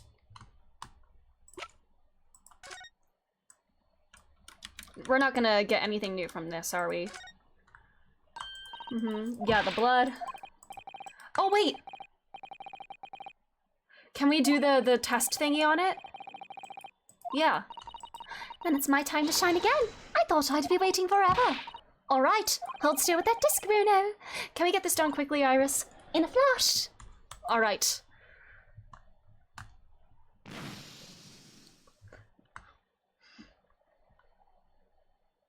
Green. So it's the same as whoever's blood was on the calendar. Would that be Sholmes? Or what is that Sholmes' blood? Whoever that color. What is it? That green. It's not the first time we've seen that color, is it?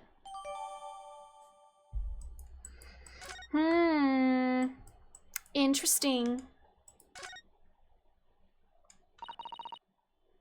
Wait. No. Up. But it's the egg guy. 'Cause he got scratched by the disc and that's how the blood got on it. It's Mr. Eggert Benedict. He was there. Or AG. That's him. It was him. Is he the Shakespearean dude? Because we have yet to see a return of the Shakespearean dude, and they do look kind of similar. Yeah. That's the man you defended in court a couple of months ago, isn't it, Bruno? Yes, or rather mistakenly defended. I wonder what his name is doing on the back of this disc. Teehee. That's a question I'd love to know the answer to myself. It's, AG. This man was there yesterday. This man was there on the night in question.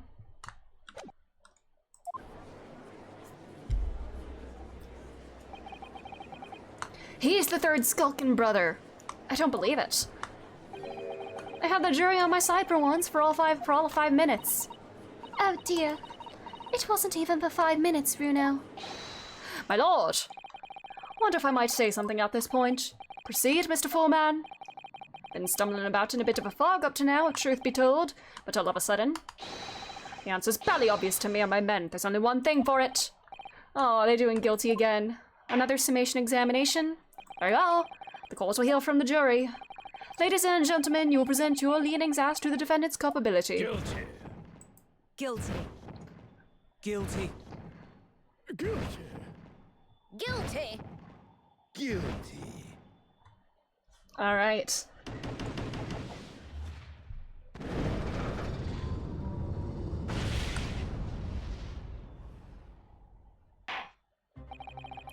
We have a consensus among the jury, it seems. When you've eliminated the impossible, whatever remains must be the truth. That's my line. I wrote that for Hurley. That's plagiarism. Can we sue him for plagiarism? How dare he use it against us? Don't worry, Iris. I don't think we're finished yet. There's still more to this case than we realize. There must be, because there's one thing that I'm absolutely certain of.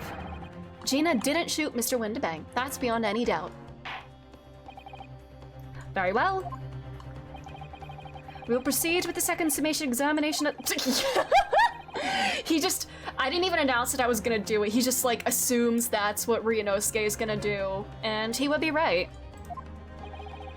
Garadeb Squadron is primed and ready for action, sir. I like Mr. Garadeb. He's a silly old man. Well, he's not really old. He's like 46, right? But still. Like, he's a silly man. He's a man with a gimmick, and I like when a man has a gimmick. His gimmick being the, we're all soldiers, you know, I'll have to explain why you find them guilty, alright, yep.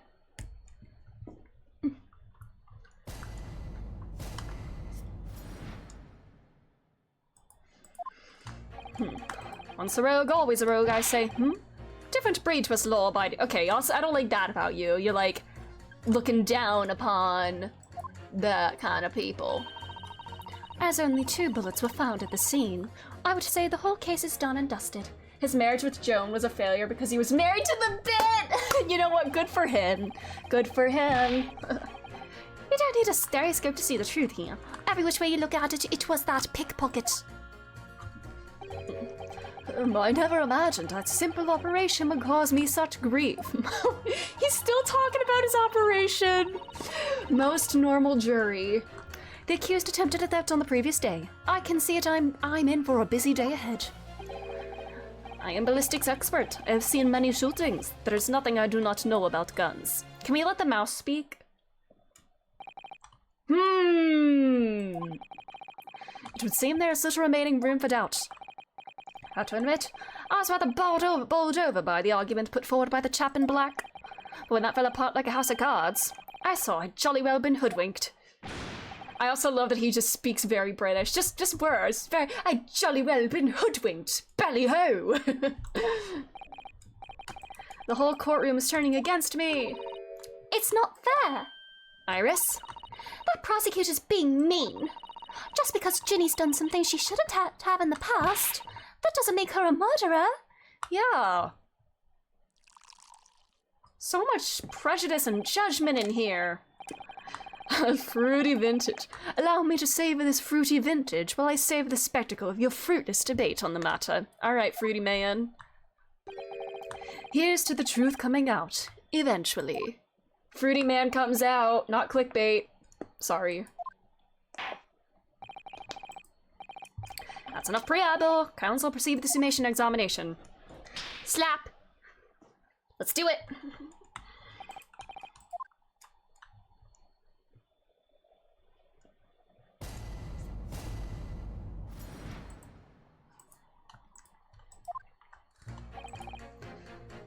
Hold it! Just because Miss Lestrade has a history of pickpocketing, she must be guilty of murder. Is that what you're saying? Well, are all members of the British Army so quick to judge? I beg your pardon? Are you mocking Her Majesty's Armed Forces, the greatest military organization in the world? No, I'm simply illustrating my point. Making assumptions about people because they're a soldier or a pickpocket is wrong and dangerous. Well, yes, might have a point there, I suppose. But let's not forget the girl had already shown she had it in her from before. She's clearly a criminal sort through and through, can't deny it. When you say that she'd shown she had it in her, are you referring to this? Exactly! Tried to swipe that on the day earlier. Well, there's a big difference between pickpocketing and moida. Given that I was actually there at the time, it's hard to refute that. I never actually seen the real thing. I can't wait to have a closer look at it. Oh, yes, of course.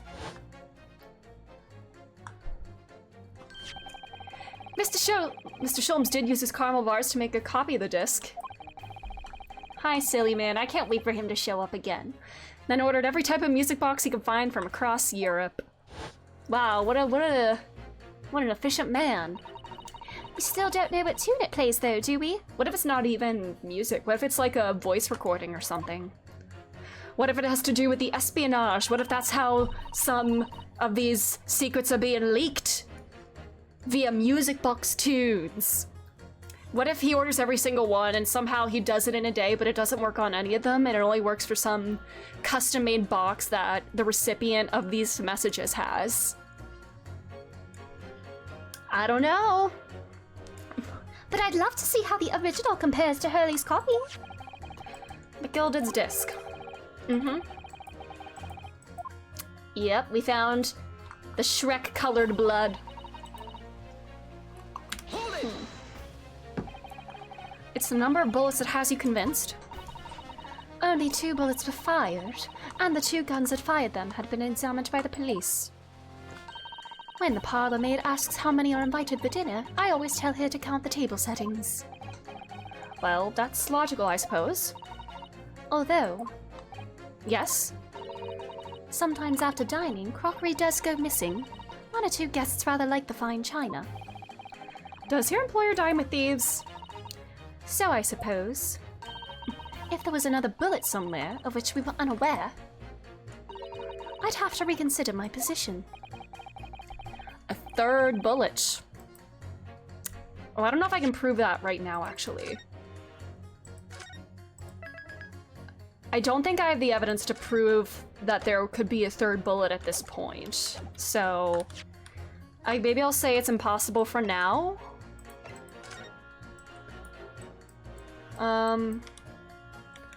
Unless we somehow get word that the bullet was inside Sholmes.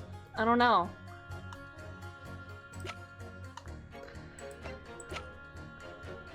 Yeah, I don't think I have the evidence to prove this just yet, so maybe I wait. Maybe I hold off on that. Unfortunately, only 2 bullets were discovered by the police during their investigation. Yes, I know. Right. And I don't imagine the good men of Scotland Yard would have overlooked anything. Surely not. If I missed a bullet while I was cleaning his lordship's office, well, I should receive a sound scolding, I don't doubt. And he should receive a visit from the police, perhaps. It sounds like a crime scene to me. A third bullet. It would completely turn things around if there was one, wouldn't it? Well, we need a third gun to go with it too, right?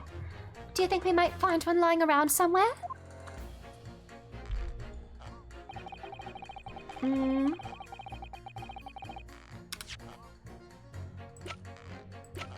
There's nothing in the picture that could indicate a third bullet, is there? There's that. I mean, there's the new door flap, but that's not something that would be made by a gun. It will be made by the cat doorinator. Hold it! So if I understood correctly, you need 2 pictures, a left eye one and a slightly different right eye one. Exactly. Then you can see the scene in 3 dimensions like this. So if we have 2 bullets, I don't suppose you could see anything useful with them.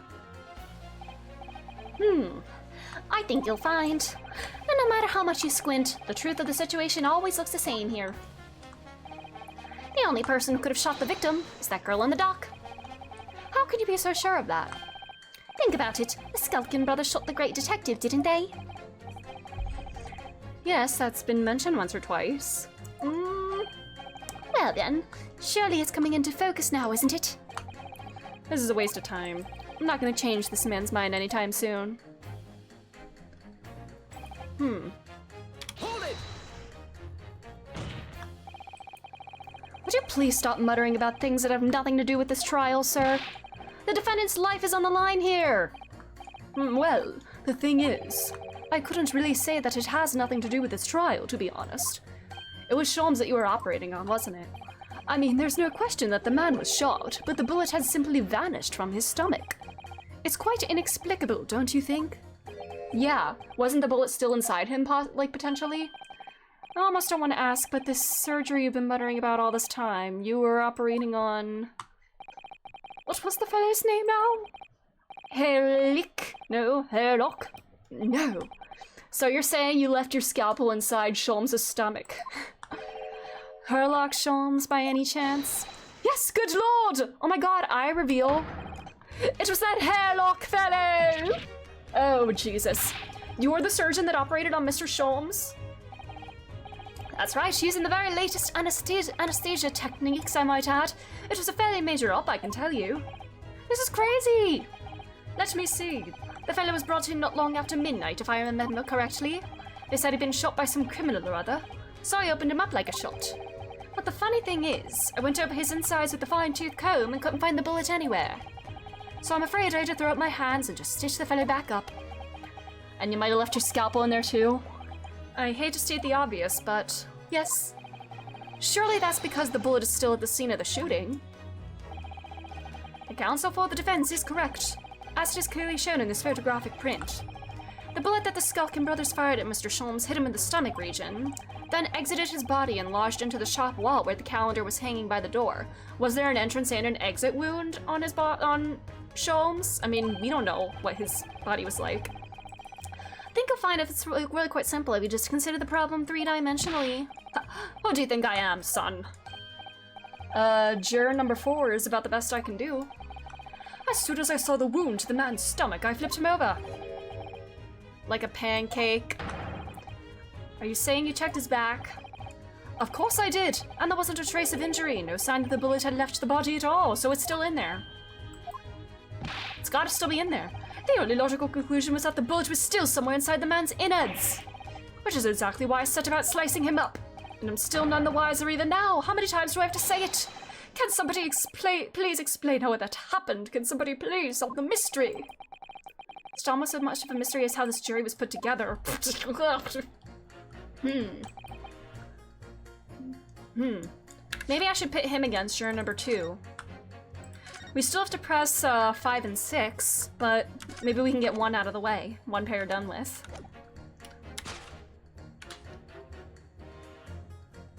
Objection. Oh, really? I guess maybe that might be premature. Oops. Alright, never mind. Maybe I need to press her again, actually. And since I hear that information, since I have that new information from, number 4, would he interrupt maybe? I don't know. My badge. My badge. My lawyer badge. There are a lot of questionable characteristics in the Gyarados squadron. You might have to listen to what they have to say a few times before it starts to make sense.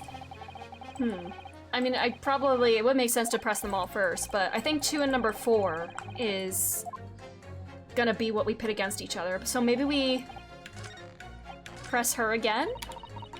Let's see. Is number 4 gonna react?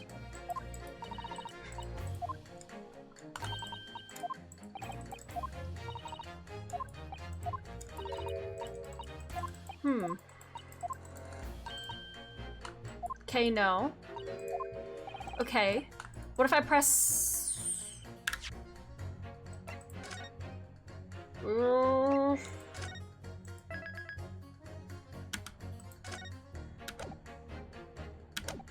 I would need some sort of evidence, and I don't have that right now. What if I press number 4 again?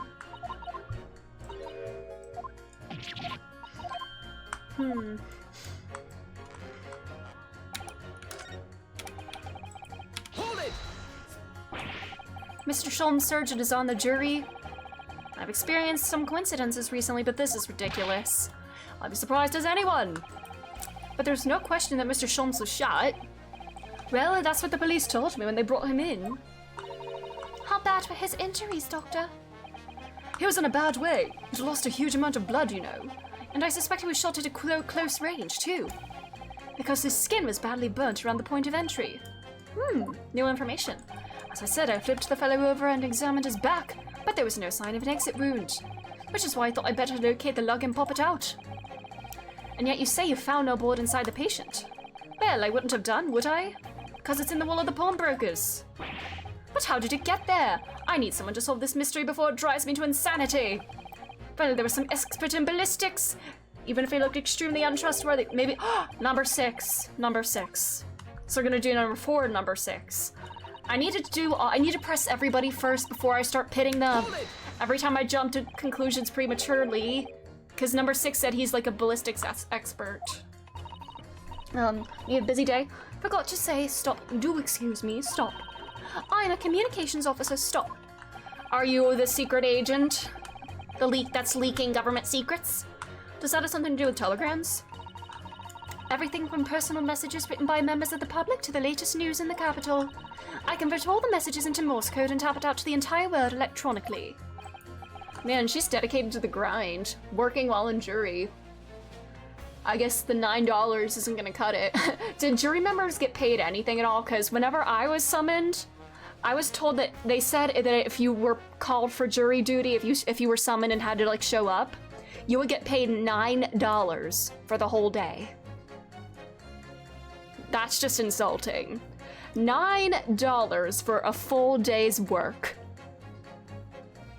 At that point, just don't even pay anything, because that's insulting. Thousands of miles of cable under the sea. Stop. Worldwide communication network. Stop. Information transmitted to and from all corners of the globe. Stop. Ah, yes.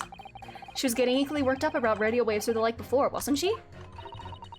I specialize in communicating information with government departments and newspaper offices. I see. I'm sure I shall have to worry the newspaper reports of today's guilty verdict later. So no sleep for me to snow? Did I say snow leap for me tonight? No sleep for me tonight, I imagine. Let's just finish the trial first, shall we? Alright, ballistics expert, you. Hold it! I thought you were just a tourist. Today I'm visiting London for sightseeing. Would like to take bus to Crystal Tower, please. There's no way he's just a visiting tourist. So you're a ballistics expert? Who knew? I have much experience with guns. I have lived through many, how do you say, extreme, violent bath of... no. Blood of... Ah, extremely violent bloodbaths, perhaps? Ah, those! Don't hurt the mouse here! Does a mouse have a name? Extreme violent bloodbaths. English is very difficult tongue. Considering the sort of people you associate with, I'm surprised you still have a tongue. Anyway, if we have questions about bullets and guns, you ask me. There is nothing I do not know, no mystery I cannot solve. He's very confident in his knowledge of guns, but if possible, please, only in Russian language. He's not very confident in his knowledge of English, though, is he? Still, we should bear it in mind. Alrighty. So we're gonna pit him against number 4.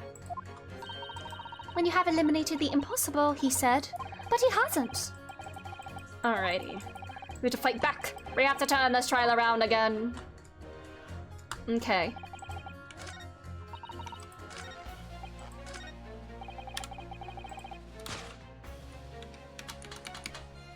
Objection! There we go. Those two statements clearly contradict the idea that all I do is pit jurors against each other. Oh! Ooh, a ballistics expert. Pitting. P-I-T-T. On the night in question. Alright, time to pace. On the night in question, Mr. Sholmes was shot by one of the Skulkin brothers. But since there was no sign of an exit wound on his back, we must assume the bullet didn't pass through him. However, no bullet was found lodged in Mr. Sholmes' body either. Furthermore, a bullet was found lodged in the wall of the shop where Mr. Sholmes was shot. And AG was there. Juror number 6. Hello, my name is Villain. Pleased to meet you. This apparent contradiction in the facts that is so clearly troubling juror number 4. Are you able to explain the mystery? I have seen very similar situation in Motherland. It was night. There was blizzard. I was running away along mountain road in freezing cold. Golly! By golly! The snow was piling high on both sides of road. It was very narrow and dangerous. My pursuers had hunting rifles and they were on dog sleds. Mental note, don't ask too many questions. I was shot from behind and I fell down in snow. And this situation was very similar to what I hear today from Doctor. They could not find bullet in my body. Can we get a metal detector? Oh my god! Bring back the... Well, I don't think... metal detectors didn't exist at this time, did they? Man, oh man, it's like Von Karma. There was no exit wound, then where did the bullet go? Bullet never hit me. Well, if it never hit you, why did you fall down? Bullet hit frozen wall of ice very close to my side. What? One small piece, very sharp, broke away from lump of ice and pierced my body. It made a deep wound that looks just like bullet wound. Good gracious, it's like an ice pick murder, but without the murder in this case. Of course, piece of ice quickly melted inside me. Not a solution to the mystery of disappearing bullet, but there was no ice in the room though, was there? But that doesn't answer the question at all. The shooting happened at a pawnbroker's shop, not some snowy mountain road in another country. Just an idea, but we might not be looking at exactly the same scenario here. Reno? Where exactly was Hurley shot again? According to the report, in his stomach. Sort of around this area, I think. Well, that's precisely where he always wears a little pouch on his belt. A pouch? Oh, did it not, like, go through his body then? Yes, a pouch. It's where he keeps 3 glass vials of the very dangerous chemicals he uses in his investigations. Oh, maybe he wasn't actually... Huh. Oh. Doctor, where's the pouch Mr. Sholmes was wearing? Well... Whoops. The fellow had nothing like that on his person when he arrived at the hospital, as far as I remember. If I may... Lord Van Zeeks? Well, I realize it is forbidden for the prosecution to interject during a summation examination. I should inform the defense that I have the pouch in question in the antechamber outside the courtroom.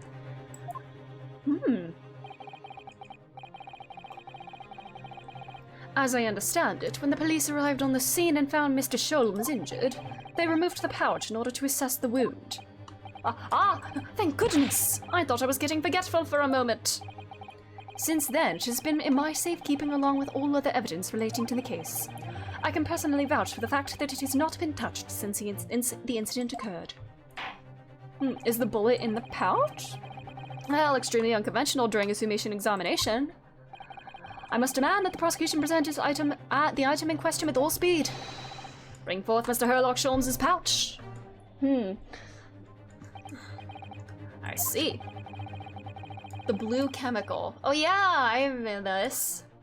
Hi, Ahoga, welcome. Whereabouts are we? Are on the second summation examination. We're talking about the mysterious bullet that hit Mr. Sholmes that the surgeon could not find in him. But how are you doing, Hogu? How's it going? So, this is the pouch worn by Mr. Sholmes on the night in question, is it? Look at that! One of the files is broken and the leather around it is scorched black. It's almost as if the file exploded! Whew! You're doing good, glad to hear that. I'm also doing pretty well. My Rise from the Ashes highlight video should be on YouTube sometime this week, since I'm finally wrapping up with that. So that night, the bullet from the Skalkin brothers' gun struck Mr. Sholmes' pouch. And it was the glass vial exploding that caused the fellow's injury. This bullet did not penetrate the victim, but was deflected into a wall of shop.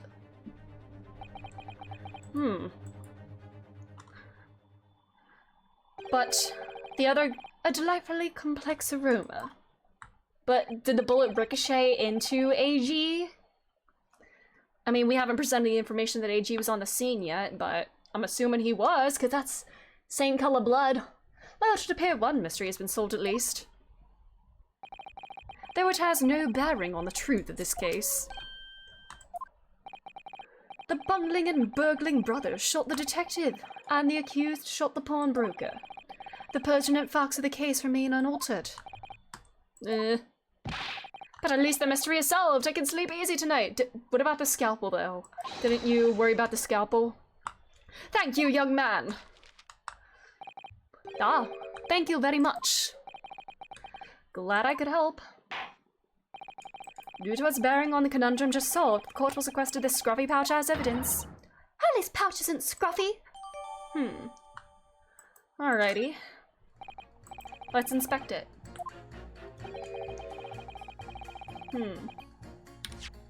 First, let's inspect this. Alright, this one was smashed. I see the bullet went through Alright. It's really scorched badly just here. Oh, the strap is broken, look! This must be where the bullet hit then. Then how did the other two not explode then? It's in there! Ooh, the bullet is in here. So we can somehow use this for juror number 2. Now we can prove the existence of a third bullet. Iris, look! Behind where the broken file was, do you see it? That's a Skalkin Brothers bullet! What a stroke of luck that it hit his pouch. This is an amazing discovery. What this means is, there were 3 bullets fired at Windibanks that night. We found exactly what the juror was talking about. The third bullet. It's time to press that juror again, yep. Alrighty, nice.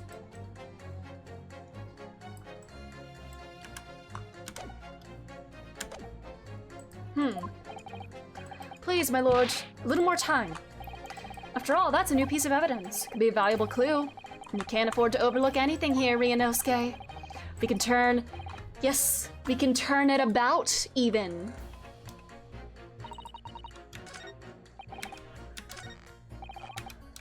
Hey, ma'am. I got something for you, bestie. Hold it!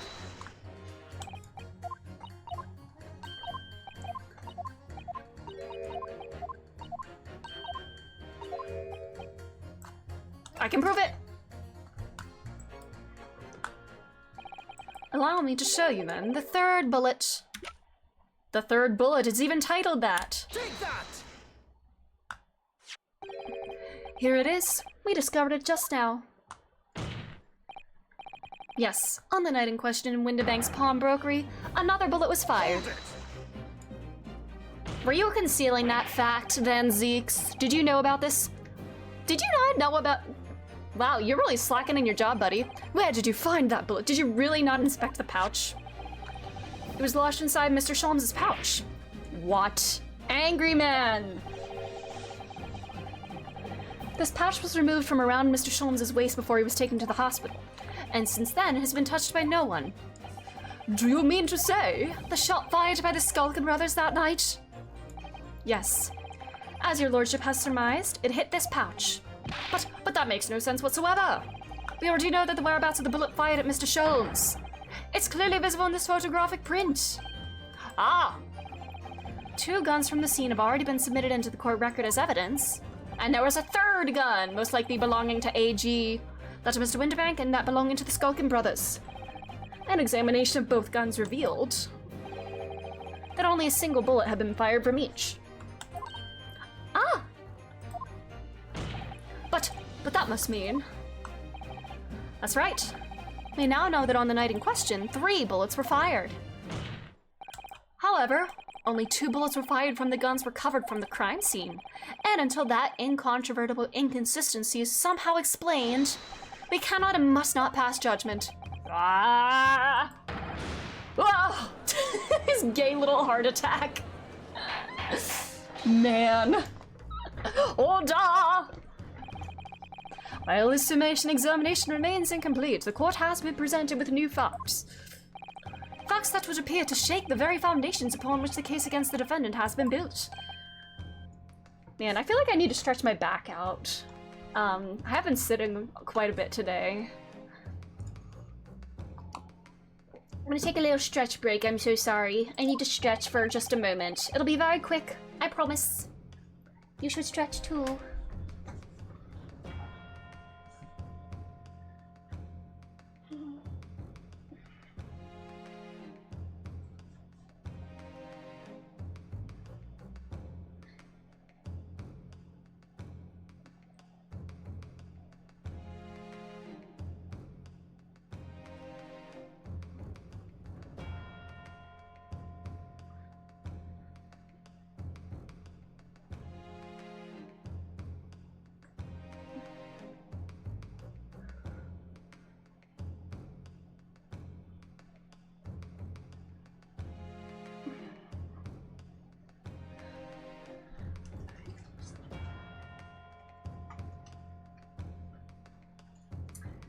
Alrighty, I'm back. Sorry, I just had to roll out my back a few times. Do a couple spine rolls and whatnot.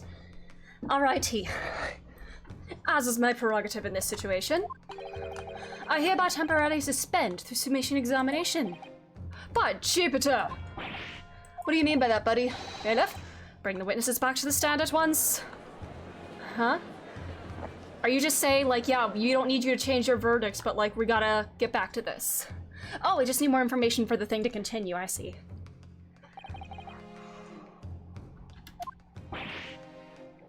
Governor? Were you listening to proceedings while the defense carried out the summation examination? We was, Governor, we was. My frame rate just, like, died all of a sudden. I'm sorry about that if you, like, the frame rate suddenly, like, died. I guess this is what I get for trying to stream in high quality. Perhaps we can dispense with the tedious preamble, simply answer this one question. A third bullet has been identified at the scene of the crime. What do you make of that? Make of it, Gov? It'll make nothing of nothing if I can help it. It is one of yours. Grobly, Grobrimley. Go blimey, Gov, go blimey! Alright, I'm gonna save just in case. I hope my computer doesn't do anything silly. It should be fine, though.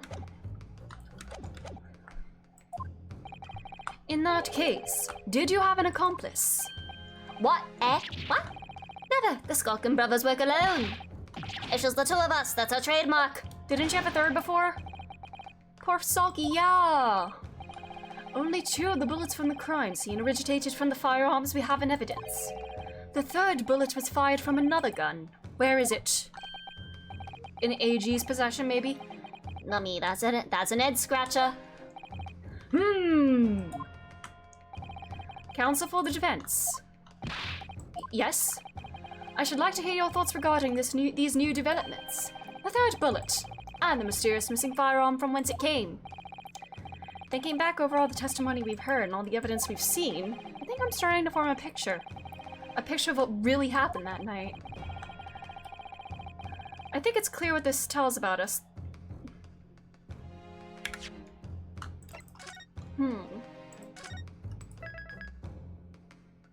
I mean, AG. Was AG on the scene or no? I mean, AG was there. Would it be nothing to do with them? I don't think... AG doesn't seem like the type to work with thieves like that. I'm gonna try nothing to do with them. I believe it has nothing to do with them. Eh? Eh? Nah, shit. That's right.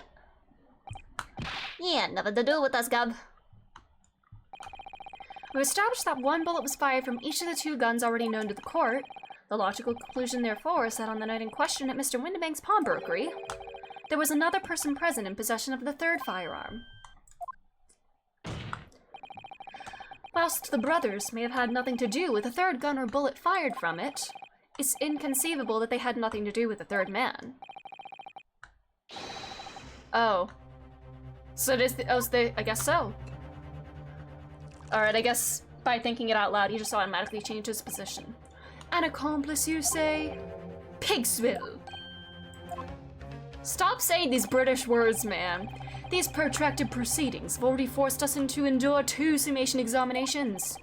Yet in all that time, there has been not a murmur of a third man. This apparently wraith-like being exists. The court must be shown hard evidence. Without it, this fantasy will be crushed. The prosecution demands answers on 2 counts. Firstly, proof, evidence, that this accomplice was ever at the scene of the crime. And secondly, the identity of this spurious character. The Skulkins are lying, I know that. But, how can I ascertain the identity of the person they're hiding? Bludge. Well, counsel, we can do this. I'm supposed to prove the existence of this accomplice and reveal the person's identity, even.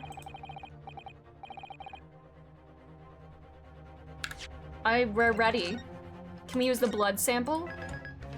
And use what we saw of him being cut the other day? We can do this. The defense is ready. I believe I can provide all the answers the prosecution demands. So, my Nippon-ese friend, despite the swimming eyes, you seem to think you have something to say. I do, buddy! This promises to be interesting. I have to push forward now. There's no other option. I need to use every single piece of evidence available to me if it will make a difference. In that case, counsel, I would ask you to present the evidence without delay. Will we do the blood sample pack? Yeah, we don't know whose blood this is. On the night in question, in the moments leading up to the death of the victim, what proof have you that there was a third intruder present at the scene? I'm gonna save just in case.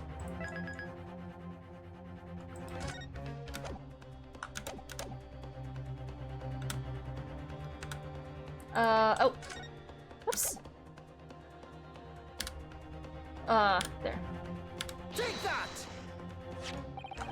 The evidence is right here in this portfolio. By Jove, that portfolio again, is it? Do you expect the court to rifle through your papers itself? Be more specific. You claim one of the blood samples proves the presence of the third intruder. Which one is it? Take that! What am I looking at here? There appears to be some green paint or such, like around the bullet hole in the middle of the calendar. That's a blood stain, my lord. A blood stain? Green blood? Curious, even for you. What, have you never met Nepeta or Kanaya? I'm sorry. Also, technology. Is the court to understand that the intruder was some unhuman creature? It's something developed by Mr. Herlock Sholmes. By the great detective! New invention, stop. Not yet appeared in stories, stop. It's this, you see. It doesn't have a name yet, though. Why do we call it the blood identifier-inator? This fog sprays a chemical that reacts with the different elements in people's blood to change its color. Different elements of people's blood? Yes. Everyone's blood is slightly different, you see, because it's made up of different elements. So by seeing what color it changes to, we can tell in a flash whose blood it is. Ooh, that brings a whole extra dimension to looking at this. Talk of blood in courtroom, stop. Very exciting, stop. Yes, blood. So exciting. As an example, this one shows the blood of the victim, Mr. Windibank. Ah, a striking blue. Yes, so you see, the green color of this blood stain on the calendar shows that somebody else was shot in the main part of the shop. Now hold fire there, young man. Could be from some unrelated incident, couldn't it? No, it's not unrelated, because it's sprayed on the 16th. The date showing on the calendar is the date on which Mr. Windibank was killed. By golly! Therefore, we can assume that whoever was shot on the same day. And whose blood is it? Well, the Skulkin brothers in the stand don't appear to be suffering from any gunshot injuries. Which means it must be the blood of somebody else. The third intruder, in fact. Objection! Whose identity the court is still waiting to hear. You can't delay this any longer, my learned friend. Who is this alleged third intruder? Take that! The man's name is Eggert Benedict. Eggert Benedict? Who on earth are you talking about, counsel? He paid a visit to Windibank's pawnbroker on the afternoon before the incident took place, when the accused attempted to deceive the pawnbroker into releasing this article into her possession. And then Eggman did it too. Eggman. That's right. The man identified by the defense, Mr. Eggert Benedict, then attempted to take the article from the defendant by force.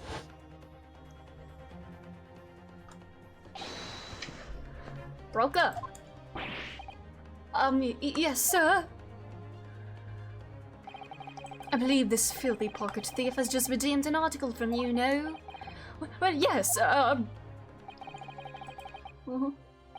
It does not belong with you. Are you Magnus McGilded? I don't think so. Now that's a lie. What are you trying to pull? Give me back my overcoat, you wastrel. I'm needless to say. JoJo pose. Any music box discs too.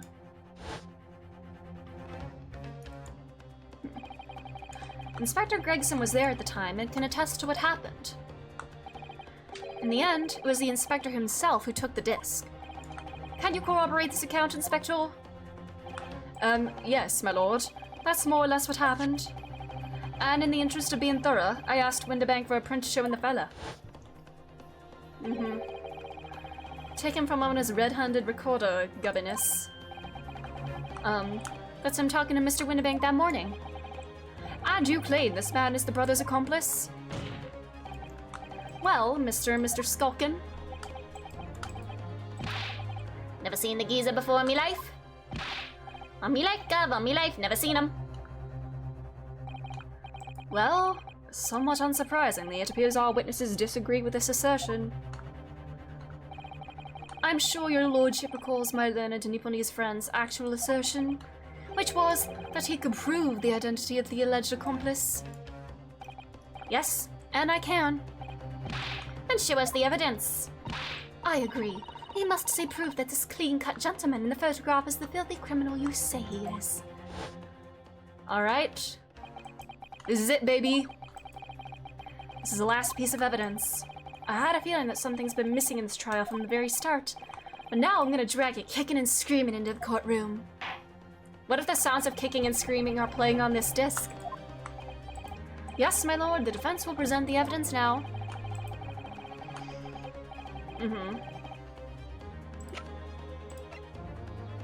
Take that! As I mentioned before, on the afternoon of the day in question, the defendant attempted, deceitfully admittedly, to reclaim this disc from Windibanks.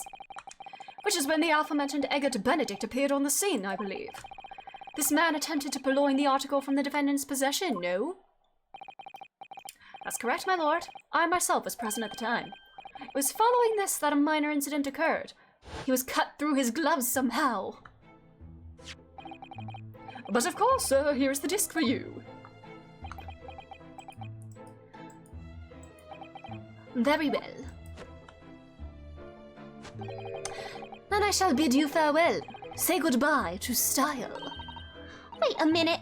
That disc is mine. Ugh. What do you think you're doing, you little tramp? You've drawn blood, you filthy animal. Being a music box disc, it has countless small but sharp metal protrusions over its surface. Those protrusions caused Mr. Benedict's finger to bleed, and the resulting smear of blood is still visible on the disc now. Goodness, a blood stain, is it? My assistant and I have just analyzed it. Using my trusty Fogger gun. Yes, and we added the results to this portfolio. I say, It's green. it's exactly the same color as the blood around the calendar. The evidence is conclusive. A man calling himself Mr. Eggert Benedict, who was in Windibanks earlier in the day, is the accomplice who was present at the scene of the crime that same night. So there was someone else there. Look at those two brothers now, they're sweating buckets. Wait, what are you talking about? It's boiling in here. My lord, it is the opinion of the defense that Mr. Eggert Benedict should be summoned to the courtroom to testify. Should certainly seem that we can ill afford to ignore this gentleman's apparent presence. Objection! This has gone on long enough now, this flagrant ignorance of the mechanics of law. Bruh. Herlock Sholmes, you say? Yes, I've heard the name. The protagonist in a series of short stories for the vulgar classes. A god of detection or so. It's deduction, not detection. Well, I guess, yeah. And now you employ chemical substances devised by this fantastical persona in the highest court in the land. Do you expect us to take you seriously? The samples made by this plaything are not fit to be called evidence. How dare you insult— Oh man, you're lucky Susato is not here now, Van Zeeks. Otherwise she would be tearing you a new one for saying that. So the bloodstain turned a shade of green. What of it? He's running out of things to say. Here's to you successfully proving that no other blood in the world returned the same he's running out of, talking points here.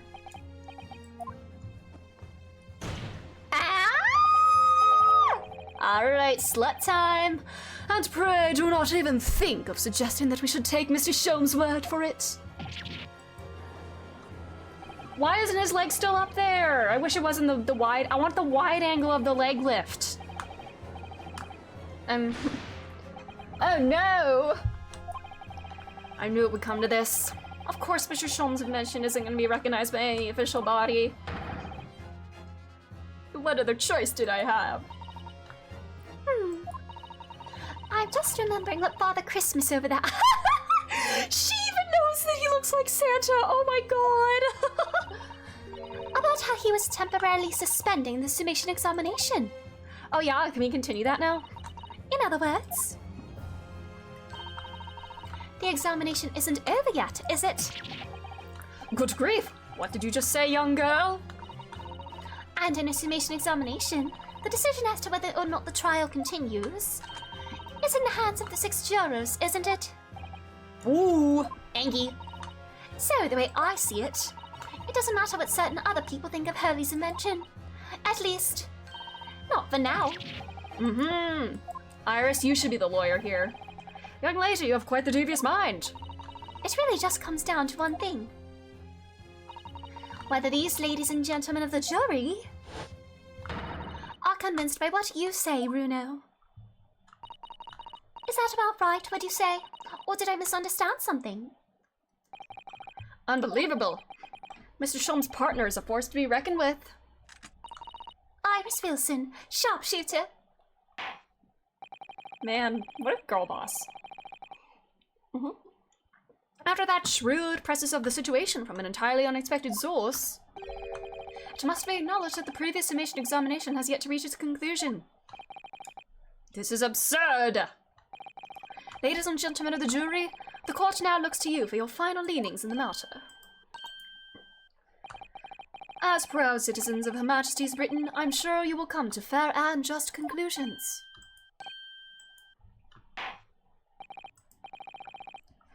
So then, state your final decisions in turn, please. Guilty. Not guilty. Not guilty. Guilty. Whoop! Guilty. Not guilty. Oh, okay, well, at least you've got enough to continue.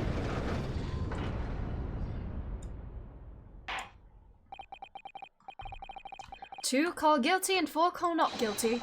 Such is the outcome of the summation examination. Objection. My lord, with all due respect, this is an outrage. The prosecution refuses to accept why, 'cause you're losing. What a sore loser you are. On what grounds? If these jurors are persuaded by some half-baked concoction devised by a pretender to real police work, then they are too ignorant to be trusted with the judgment of anyone's guilt. You're just a sore loser, buddy. You're on the naughty list. I'm sorry, Lord Van Zieks, but the outcome of the summation examination cannot be ignored. The trial will continue. Oh! Oh! Why does he like do that in slow-mo, like, oh? Nevertheless, we find ourselves in a rather awkward situation. The defense has very reasonably requested the subpoena of a new witness. Is this going to be our first 2-day trial? But sadly, I fear that will be impossible. The name the gentleman gave for himself, Eggert Benedict, is quite clearly false. Just when I managed to prove the man was there on that night, when we know his initials are AG, or can we at least assume that? Could I say something? Who was that, please? Who spoke? It was me, my lord. Juror number 5. What have you to say, madam? If possible. Inspector. Me, ma'am? I wonder if you might show the photographic print to me again, the one in which the gentleman is shown. All right, yes. This one, you mean? Of Mr. Benedict? Ooh, do you recognize him? Yes. There's no doubt in my mind. Juror number 5, you don't mean to say you know this man? Yes, I know him. No. Good gracious! Order! Juror number 5, how on earth? I am a communications officer, stop.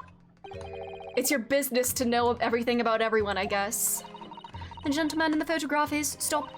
Also a communications officer, oh my god, her eyes are sparkling. Oh. A very talented operator, in fact, stop. He should be in the communications station now, stop. Tapping away on the telegraph, stop. This doesn't seem right somehow. I can't put my finger on why, but it doesn't feel right. I suppose we all imagine the accomplice would be some sort of hardened criminal. It's a bit unexpected to find out he has a respectable job by day, whatever he gets up to at night. Yes, I suppose that's it. I suppose that's why I felt something was wrong. If the gentleman's at London's communication station, we should be able to subpoena him within the hour. Lord Van Zieks, if you please. Yes, my lord. Make the necessary arrangements with all haste. As your lordship bids. The court will recess for 1 hour. When the new witness arrives, we shall reconvene to hear the gentleman's testimony. Inspector Gregson? Yes, my lord? I should like to hear from you specifically about events at the pawnbrokery on the day in question. Come to my chambers during the recess. Court is adjourned until 1:40 p.m.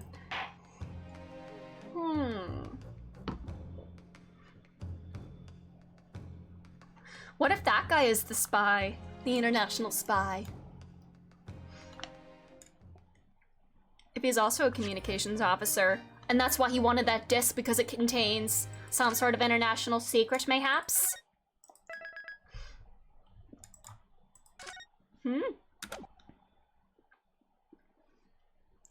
Alrighty.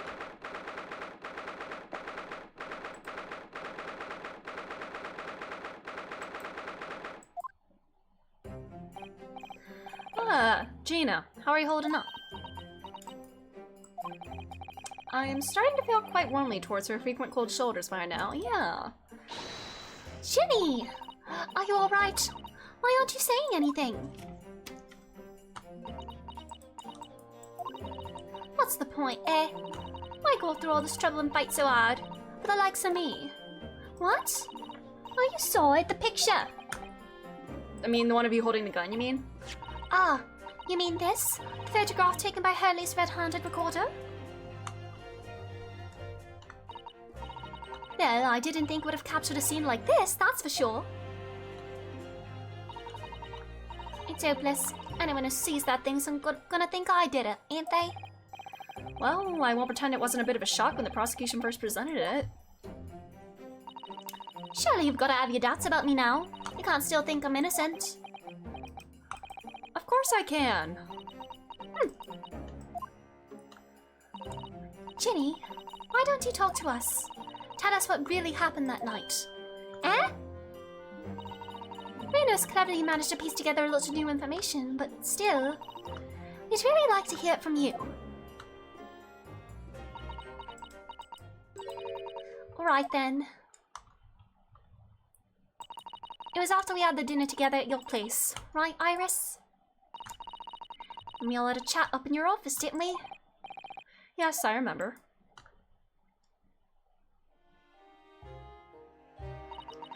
After that, I just couldn't get to sleep. So I slipped out and went down to the street 2 to 1. To the 2 to 1. To Winterbank's place. I had to know. If Iris' story was there or not, the Hunt of the Baskervilles? I don't know what it's about or nothing. But if you ask me, there's something in it that Shelms don't like. Something what you don't want people reading. So that's why you lied to Iris about sticking it in lug with Winterbank for safekeeping. At least, that's what I thought at the time. So you broke into Winterbank's? I just had to know if it was there or not. I mean, I had no idea all of that was going to kick off, did I? Aww. I struck the lock and snuck inside. It was dark as you like in there. So I gave the oil lamp on the counter a bit of wick, and that's when... What do you think you're doing? Ah! I nearly died, I did. And the next thing I knew... I grabbed the gun off the counter and was waving it in the air like... I don't know what. And you were clearly startled. You didn't know who that was, you know? Ah, you're the girl that was in here this afternoon. I didn't think pickpockets went for armed robbery. The manuscript. Have you got it here? Did Chomps leave a load of papers with you? A story? I beg your pardon? The Hound of the something or other. If it's here, I want to see it. I'm sorry, young lady, but I'd sooner die than relinquish an article belonging to one of my customers. I don't want it. What will I do with it anyway? I just want to see it's here, that's all. Oh, you want to see it, do you? I want to know if Sean's really pawned it here or not. Please, just let me see it and I'll go. Oh, very well then. But for pity's sake, stop waving my gun around, would you?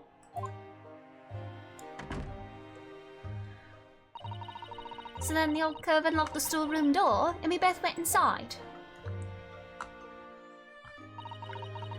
And it was there, all right. The manuscript. Sholmes went lying after all. You did all this just to check for me, Ginny? Oh, that was really sweet of her. Anyway, there was a bit of a kick-up in the main bit of the shop. The Skulkin brothers arriving on the scene. What was that noise? Someone's breaking in. Dear me, is there some burglars convention here tonight that I don't know about? I think I forgot to shut the door behind me. Sorry. I better go and take care of it. Could I possibly have my gun back? Oh, well, I'll come with ya, Don't be foolish, young girl. You must stay right here. Don't leave this room under any circumstances. And with that, he took the gun out of my hands and walked back out into the shop. I hung back in the storeroom like he said, straining my ears in the dark to hear what was going on. It sounded like they got into a bit of a scrap. I started to think I should help, see? So I was just about to go to the storeroom myself when... She heard 2 gunshots. I heard a couple of shots go off. 2, I think. 2 gunshots. Almost at the same time. And then there was, right at me feet, lying face down on the floor. I was right next to the storeroom door, so I slammed it shut and locked it quick as you like. Because you thought whoever had shot Mr. Windibank might come for you? Yeah. So I went to grab the old cove's gun. I figured I'd put up a fight at least. When I got a better look at him, I knew.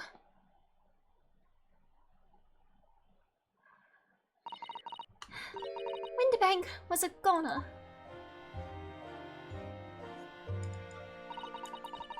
I felt funny in the head all of a sudden, kinda dizzy. And after that, I don't remember nothing. She passed out from shock, I guess. It must be when you passed out, Gina. If I hadn't done what I'd done, the old cub might still be alive. Did you tell the police everything you've just told us? Of course I did, but they didn't believe a word of it, did they? All they said was, if I kept telling lies, it'd make things even worse for me. They already made up the story they want to believe, and it's gonna take a lot to change their mind, because they suck. It'll be alright, Jenny, don't worry. Just stay strong a little longer. Runo's about to put the real culprit through the mill. Aw. That culprit was there in the afternoon. That Agate Benedict.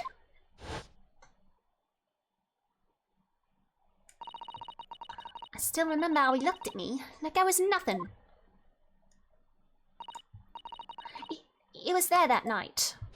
We don't know his real name yet, but I'm convinced that he's involved somehow. Anyway, thank you for telling us what happened, Gina. I appreciate your honesty. You what? You can leave it all in Runo's capable hands now, Ginny. Aw, Gina. It's okay, we're gonna get you out of here. Mr. Naruto. Yes? How come you trust me? I don't get it. Because I want to. I mean, have you forgotten what happened here before? Come on, it was only 2 months ago. Me and McGill did. We told you a whole pack of lies. And you got the bog troller off with him, even though he was a killer. No, I could never forget that. Oh. I did what I thought was best at the time, but the pain of that error of judgment doesn't get any easier to bear. Still, don't forget that I also made you a promise. I told you that I'd be on your side to the bitter end no matter what. But what if I'm lying? You could be working to get another killer off the hook for all you know. I don't believe that. I believe you're innocent. I was once in your position, Gina. I was the accused in a trial. You were? Before I left Japan, I was accused of murder. And strange as it might sound, the circumstances of the crime were pretty damning. I was sure that no one would believe it wasn't me who done it. Oh, Runo. Yeah, and the victim was your dad, Iris. When are we gonna get to that detail? But there was one person who stood up for me, who believed in me, was prepared to defend me.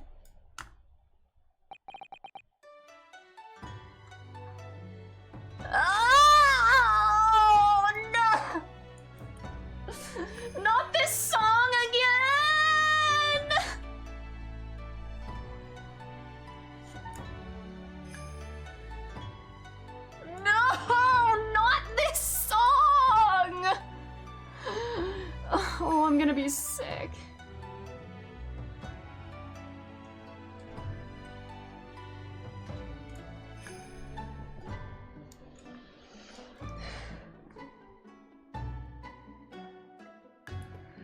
my best friend.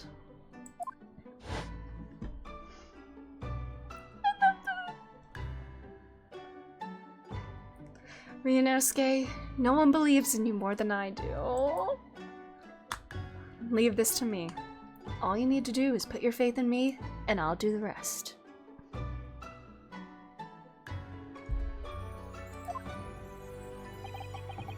And his spirit lives on in Ryunosuke. I was so happy I cried. And I'm gonna start crying again. But even then, somewhere inside me I couldn't help thinking, surely he doesn't really believe in me, not completely. But I was wrong.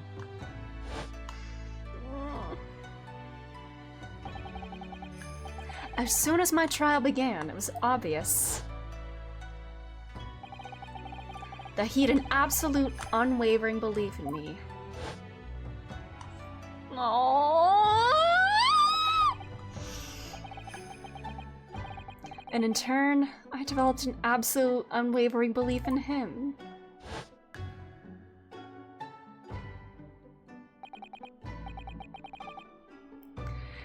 Since then, I came to realize, if you want someone to believe in you, you have to believe in the other person first. What are you saying? I promise you, Gina, that no matter what happens, I'll keep believing in you. So you don't need to worry. I won't let you down.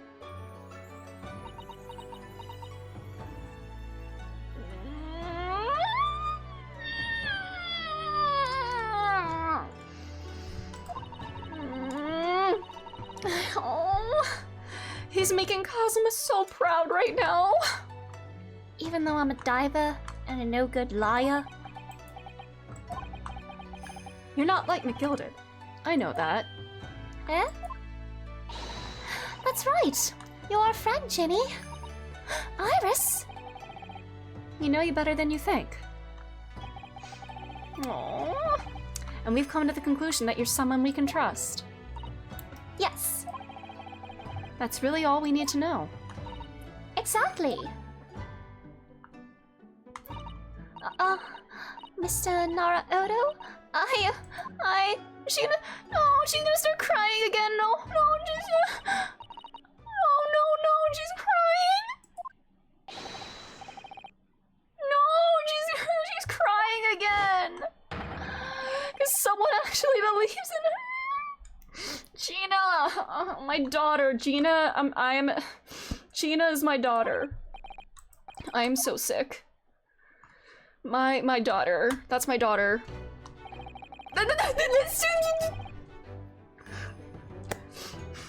Anytime I hear any of Kazuma's themes, I'm gonna go feral. I've been both a defendant and a defending lawyer in my time. So I knew only too well just how hard it was to put all your faith in another. And I also knew, just how hard it was to bear the burden of another putting all their faith in you. This is it at last. The final chapter, the final battle. Wish me luck, Susato-san, and I hope you're watching over me too.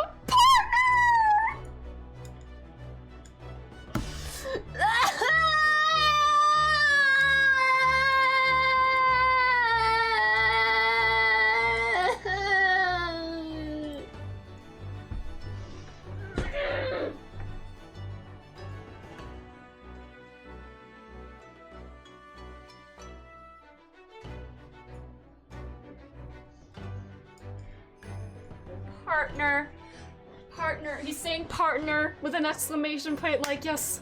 Oh, yes. I'm gonna make you proud. I'm gonna throw.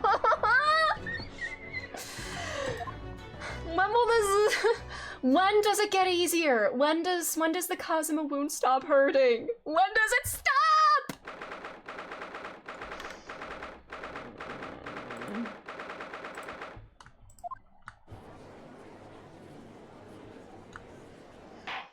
Alright. I hereby call this court to order as we resume the trial of Miss Gina Lestrade. Lord Van Zeeks, have you successfully subpoenaed the witness? The subpoena was delivered to the communication station where the man works immediately, my lord. However, the heavy rain has delayed the arrival of his carriage, it would seem. I see. Then let us turn our attention to Inspector Gregson's presses of the case, heard by the court this morning. The glaring omission of the third bullet in your report is a serious blunder, Inspector. Yes, I can only apologize, my lord. Is Van going to threaten to cut his salary? Although the defense's chemical analysis of the blood at the scene makes for a compelling argument, I cannot permit such untried methods to be used as evidence in my courtroom. Huh. It's a big mistake to cross Hurley and me. A very big mistake. Watch out, Iris, don't piss him off or you're gonna get on the naughty list. My lord, the subpoenaed witness has just arrived in the building. Thank you, officer. Show him to the stand without delay. Mr. Eggert Benedict. I didn't expect to be crossing paths with him again so soon, and certainly not like this.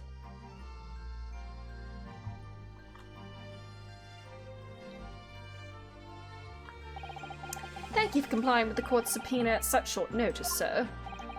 But of course, my lord, as an upstanding member of London society, it is my pleasure to oblige. Now, kindly state your name and occupation for the record. Ashley Graydon, Communications Officer. Mr. Graydon and I both work at London Central Communication Station. Now, perhaps somebody would kindly explain what all this is about.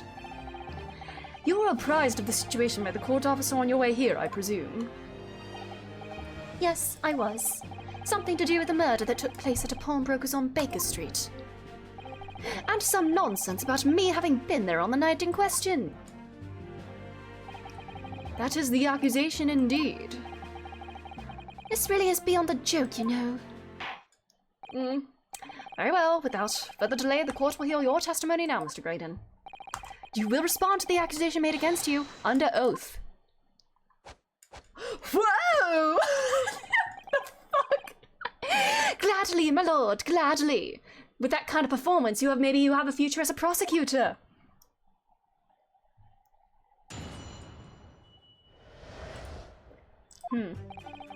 Naturally, I have occasion to make use of pawnbroking services from time to time. But are you seriously suggesting I colluded with these thugs to break into the place on the night of the murder?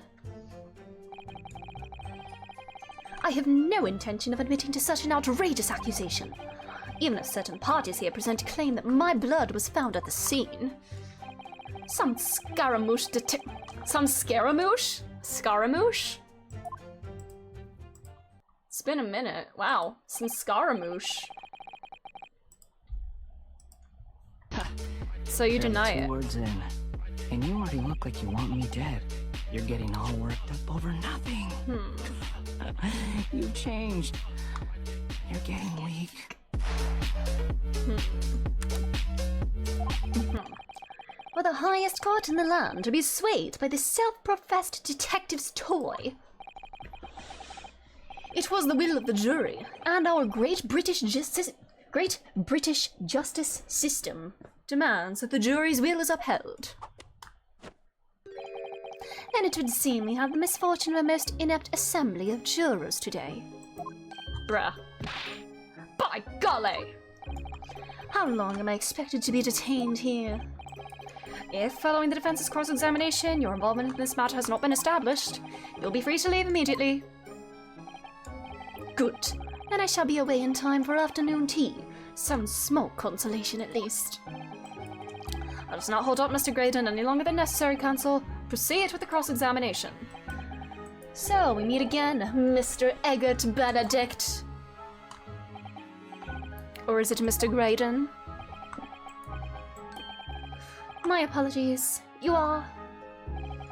Ryunosuke Naruhodo, defense lawyer. We have met. If you say so. Ashley Graydon. Enchanté.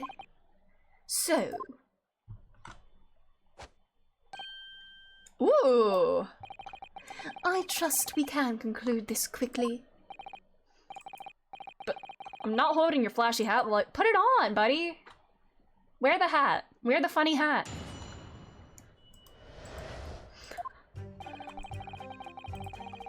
Okay. Why? 'Cause you're rich? Yes, we even met him in the very pawnbroker where the crime took place on the afternoon of the day in question. Though, of course, you introduced yourself by a different name at the time. Angry face. It was Mr. Eggert Benedict, I believe. Tell me. Objection! The witness is here to testify about events that took place that night. He is under no obligation to answer such unrelated questions. You can't be serious. Thank you, because I certainly do not feel inclined to answer such an inappropriate question. So he's gonna be evasive, huh? In an effort not to give anything away. This could be tricky. Tricky dicky.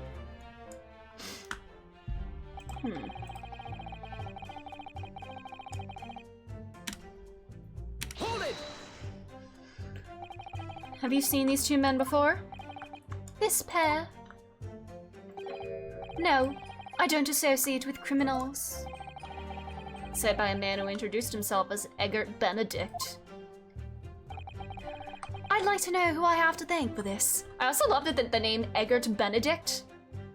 I love that it sounds outlandish in that universe because the names of these characters we all know are very on the nose. But much less so in this game than in the trilogy. Like like Will Power as like the actor or whatever, or their names like related to their profession. There were puns and stuff like Detective Luke Atme and stuff. But the fact that that was still kind of a believable name for me, the player, was kind of funny, since funny names are a thing in here, but he doesn't look like a line cook, so yeah. I'd like to know who I have to thank for this. Who made this outlandish accusation against me? The young lawyer there in the black. This is a farce. Whose idea was it to permit an outsider to work in a British court anyway? Bro. Well, needless to say. Hold it! Where were you at around 1 in the morning on the night in question, sir? That is past the hour at which we normally retire. Certainly. I was not in the company of these rapscallions. You're able to prove that? Objection! Listen carefully, my learned Nipponese friend, for you appear to be under a gross misapprehension of this point. What do you mean? The witness maintains he was not at the scene of the crime. He has no obligation to prove his absence. If your accusation is that the witness was present at the scene, the obligation lies with you to prove your assertion. And without using the blood thing, you will fulfill that obligation before putting any more unreasonable questions to the witness.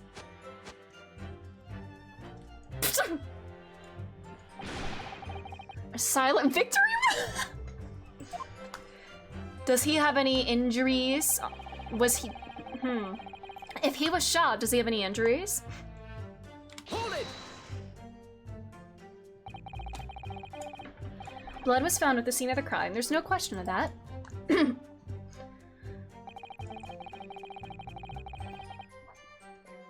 Mr. Sholm's chemical analysis has positively identified the substance as such.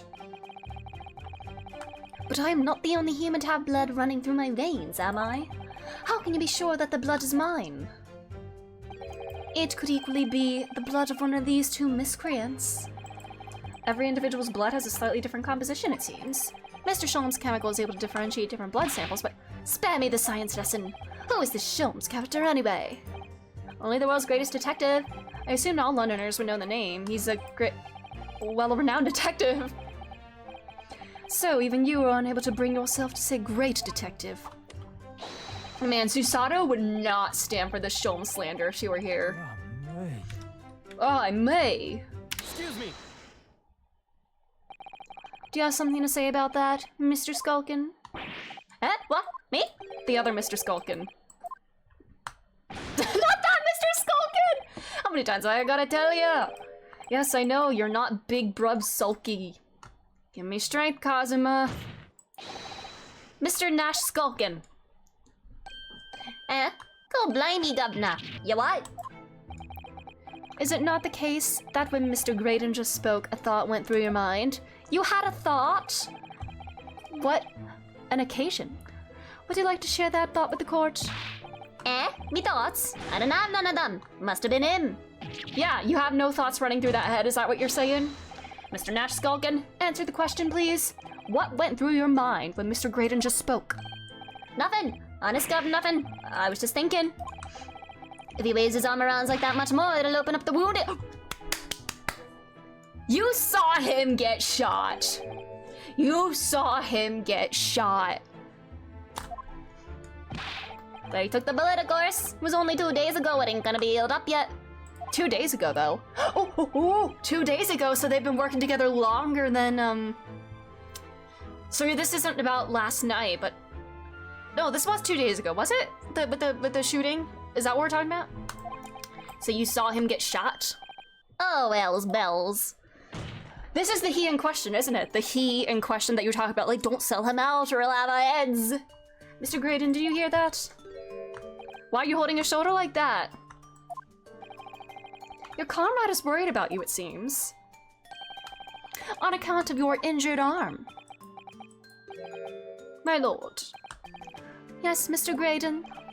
I have no idea what these two wretches are talking about.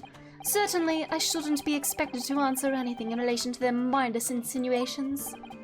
Well, if you have nothing to hide, why don't you roll up your sleeves, buddy? Slut it up here. We know that someone other than the victim was hit by a bullet at the scene of the crime 2 nights ago. And from the height of the bullet hole in the wall, that person was likely hit in the upper arm or thereabouts. And look where you're holding, buddy. Perhaps you'd allow a court official to examine your arm, sir. The left arm that you're currently clasping with your right hand as if in pain. No, I refuse. Alright, so if you haven't, so you do have something to hide. You've shown no evidence whatsoever that links me to these common thieves. Accordingly, I am not obliged to permit any such invasion of my privacy. As I've already said, I'm completely uninvolved in all this. I've never had anything to do with the pawnbrokery where this fellow was killed whatsoever. I take offense at the insinuation that I was in any way involved. You claim to have had nothing whatsoever to do with Mr. Winterbank's pawnbrokery despite being there literally the day before. The defense would like that last statement to be added to Mr. Graydon's formal testimony. That he has nothing to do with the pawnbroker.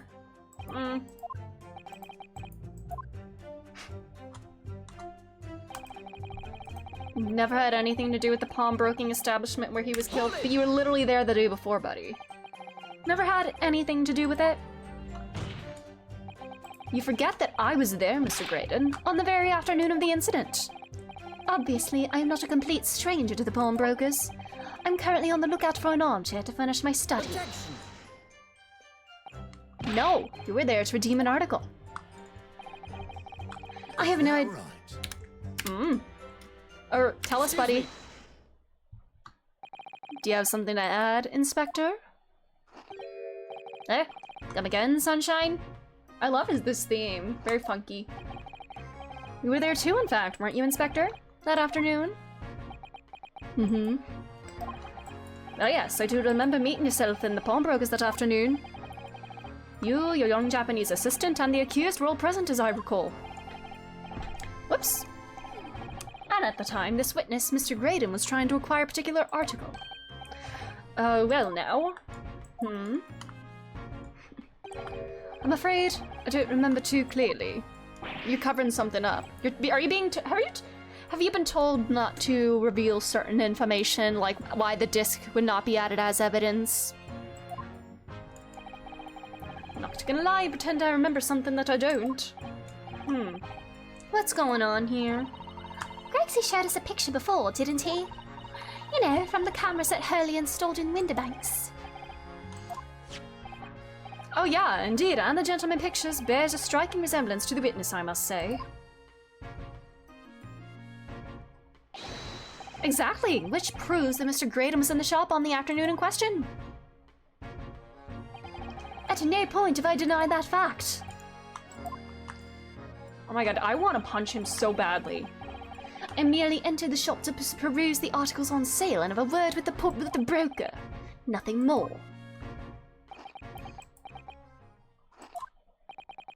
This makes no sense. I understand why Mr. Graydon might be trying to cover his tracks. Well, why would Gregson be trying to avoid giving testimony about what happened? Related to the big thing that he's working on? What do you think, Bruno? I think he has no intention of telling us anything. He's well aware that the less he says, the less chance he has of giving himself away. The complete opposite of Hurley, then. He seems to think that the more he says, the better. Well, at least I managed to prise a little more information from these witnesses' lips. All thanks to the Skulkin brothers. Yes, they were the key to it after all. So he says he had nothing to do with Windibanks. We know that's not true. Perhaps now would be a good time to have a proper look through the court record. Alright. Let's see. Something to tie him to Windibanks aside from the picture. A redemption ticket. It wouldn't be one of these, no. Small box.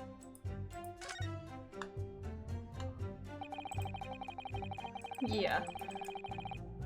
I don't think this is gonna be... yeah.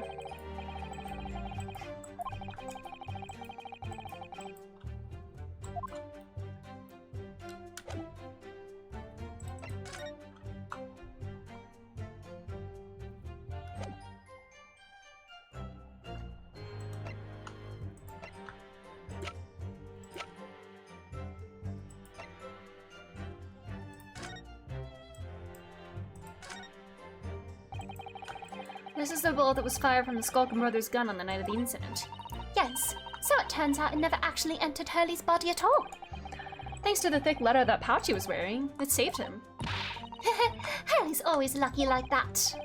Well, considering what he had to go through in the hospital, I wonder how lucky he really was. Oh dear, poor Hurley. This is from the point of impact, yeah.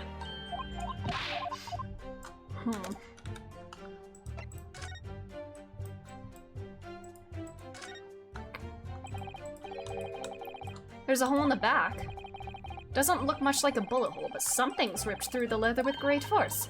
Something must have pierced it somehow to have left this hole behind. Yeah, we didn't really finish inspecting this thing. Mr. Sholmes and his pal both took a beating, didn't they?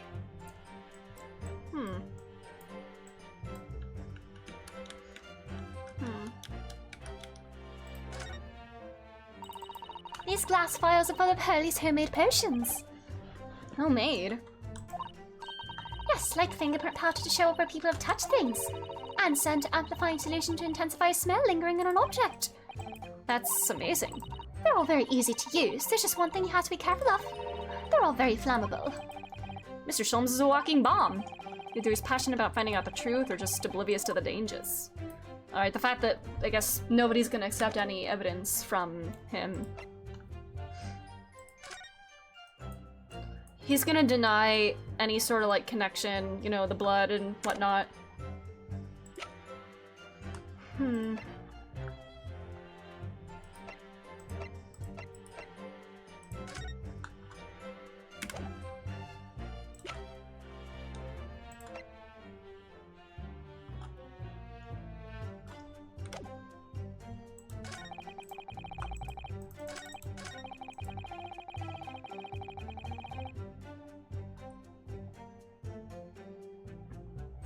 I pressed that, right? Never had anything to do with him. Just to make sure, I think I did press this, right? Mr. Sherlock Sholmes is the most famous detective in the world. And the most famous detective in the world tells the truth, the whole truth, and nothing but the truth. Well... Oh no! I once saw the world's most famous swindler thrown into jail. He allegedly told the truth, the whole truth, and nothing but what turned out to be a pack of lies.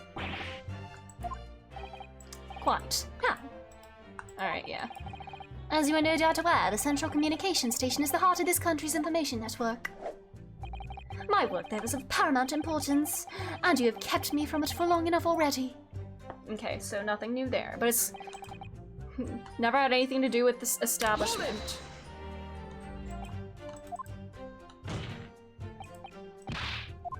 Objection! This is nothing new, right? Do you have any proof? Right. Oh yeah, I did this before. Yeah, we pressed this and Yeah, we did this already, yeah. The disc. And all that, yeah. Hiding the fact that he was there.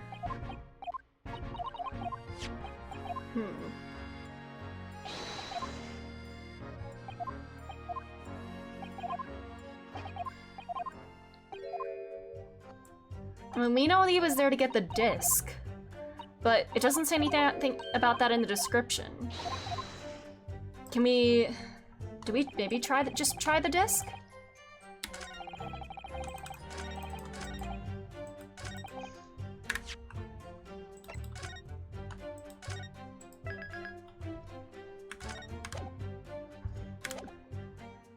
Well, we don't really have any, like, proof of this, other than, like, our testimony and what we said about his hand being cut.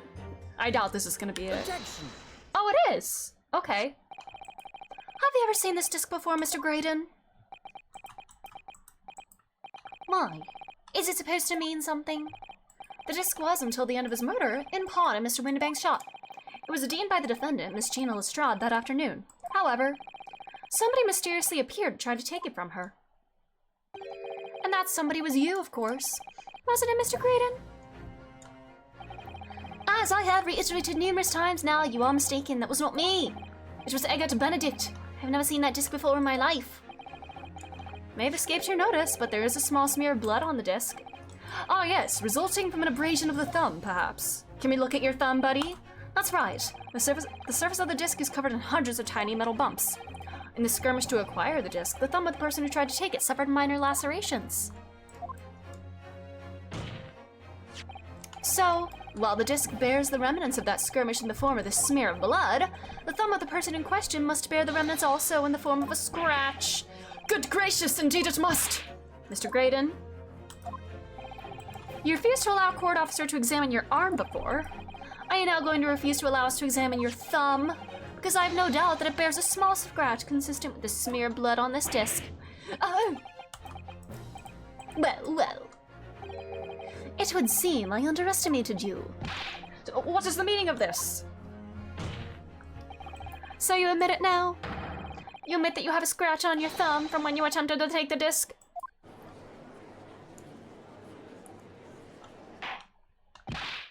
Order! Well, Mr. Graydon? It would appear there has been something of a misunderstanding here. I did not attempt to take the disc as you put it. No, quite the reverse. What are you trying to say? It's really quite simple, you say. The disc was mine from the outset. Is there some crime in taking an item you own out of pawn? It's not...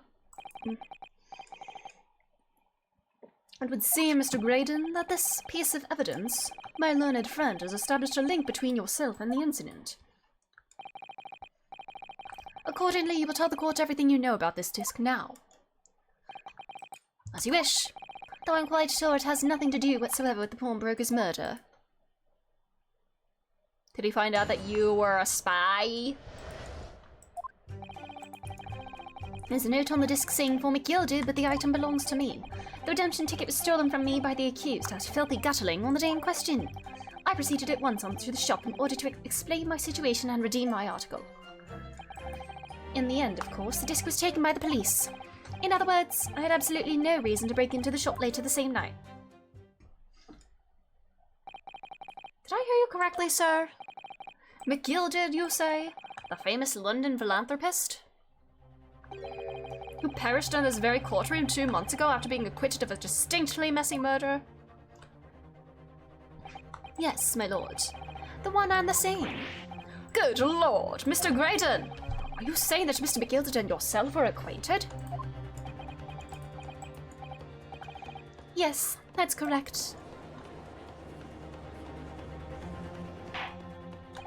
Order! Order! Ma-da-da-da-da-da! I certainly didn't expect to hear that name uttered here in my courtroom again. According to what Gina told us, this disc was placed in pawn on that fateful night 2 months ago. McGilded himself gave instructions to deposit it at Windibank's. It's funny that Mr. Graydon here is claiming the disc belongs to him, isn't it? In all likelihood, he's lying. So he appeared that afternoon at Windibank's in order to get his hands on McGilded's disc for some reason. Counsel, You'll commence your cross-examination, please.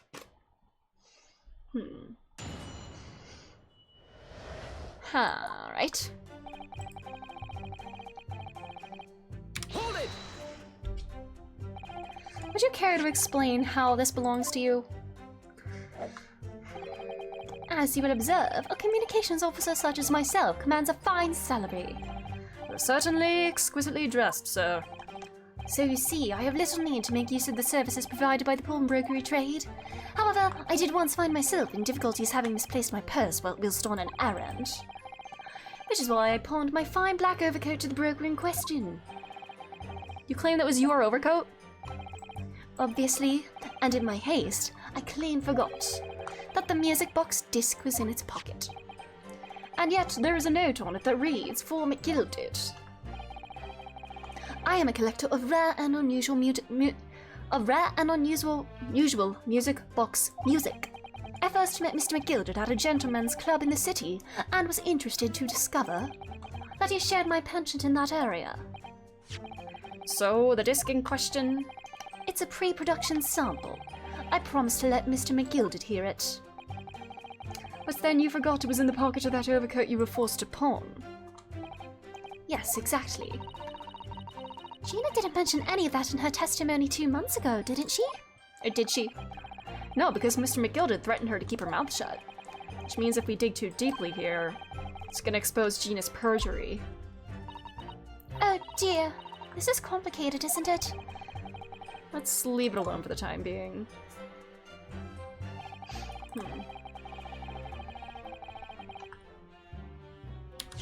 Which one was found in the pocket? Issued from the...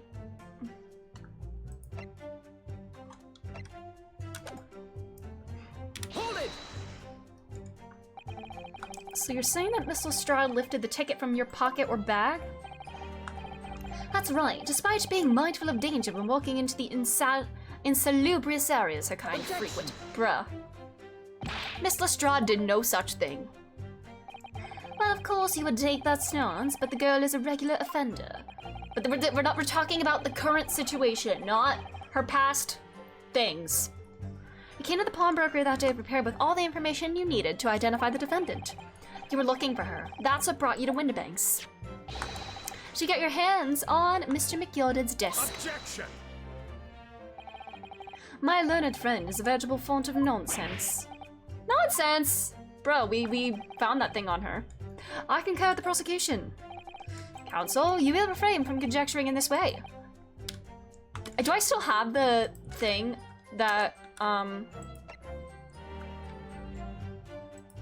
don't still have the, note. Oh no, he was holding the note that had like the description of her and we did it in like the deduction. Never mind. But yeah, he was holding on to it, so it's not in evidence. Then I will continue with my testimony for what possible use it can be. I proceeded at once to the shop and ordered. Hold it! Had you ever been to Windibanks before? Only once for the purposes of pawning something. But like many, I enjoy browsing in such establishments. So when you noticed the pickpocket had taken your ticket, you chased after her, is that correct? Yes, that's right. I didn't notice at first, of course. Such is the art of the pick purse. But when I did, I headed to the pawnbrokery at once, in order to reclaim my coat before the thief could. I was merely trying to recover what was rightfully mine in the first place. Bullshit. He can say what he likes, but we have no evidence to contradict him. Shit. Hold it! Is Gregson gonna say something? That's right, this was the very man. Apparently the police are collecting anything that has connection to Mr. McGilded. Right. There we go, is that right, baby? Alright, Gregson. Is something wrong, Inspector? Well, what do you mean? The last remark Mr. Graydon made in his testimony seemed to trouble you in some way. Was Miss Gilded the spy? No, it didn't. It's nothing, leave it alone. I'm gonna suspect everybody is, like, involved in international espionage. Let me ask you this, Inspector. Why is Scotland Yard gathering Mr. McGilded's possessions? I can't tell you something like that, Sunshine. What is it, Inspector? Investigative secrets? Yes, exactly. Should know all about that. Magnus McGilded, who died so unexpectedly after his trial 2 months ago. A man renowned throughout the capital for his great contributions to public life, yet he had a dark side too. What are you going with this, Van Zeeks? I suppose the police are dealing with the aftermath of his nefarious activities, are they? That's enough. Coppers like me have duties to carry out that we're not at liberty to talk about. That's all you need to know. Duties conferred by Lord Strongheart, I presume. The Lord Chief Justice appears to have great faith in you, Inspector. The bottom line is, if you want to get more out of me, you're gonna need Lord Strongheart's paw print first. What's all this about? It's like there's something going on between Gregson and Lord Van Zeeks here. Well, it would appear that the Inspector has revealed all he is at liberty to reveal. Mr. Graydon, let us return to your testimony. Gladly, my lord.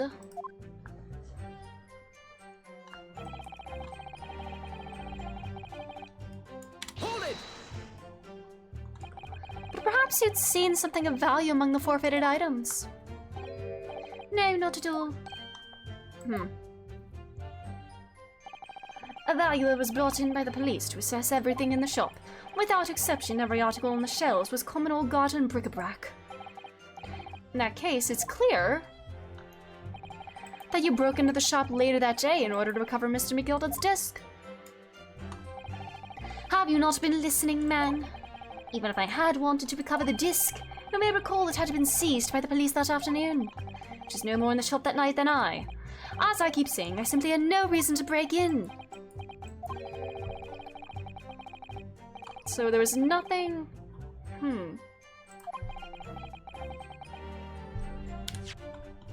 Wait, hold on, was... Gina was still wearing the coat? Gina was wearing the coat at the time, so maybe... Was he trying to get that? Reno, if you have some evidence, then let him have it. I'm dying to see that irritatingly assured expression of his crumble. Me too, bestie. McGilded slipped the disc into his coat pocket and had it deposited at Windibanks. Then, when he realized he was going to be arrested on suspicion of the omnibus murder, he threatened Gina and forced her to take the redemption ticket. There's no doubt about it. That witness is lying through his pearly white teeth. The police were obviously after anything left behind by Mr. McGilded as well.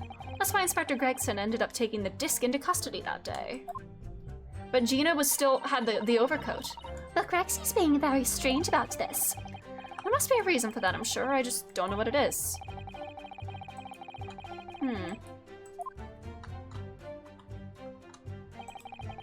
He says there was nothing of Mr. McGilded's in there.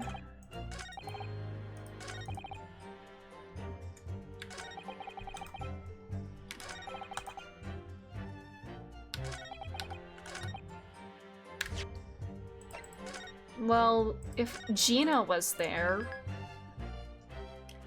I mean, how would he know she was gonna be there, but still. The overcoat... I don't know what value the overcoat itself could have, but... Did he say there was something else in the pocket, or no?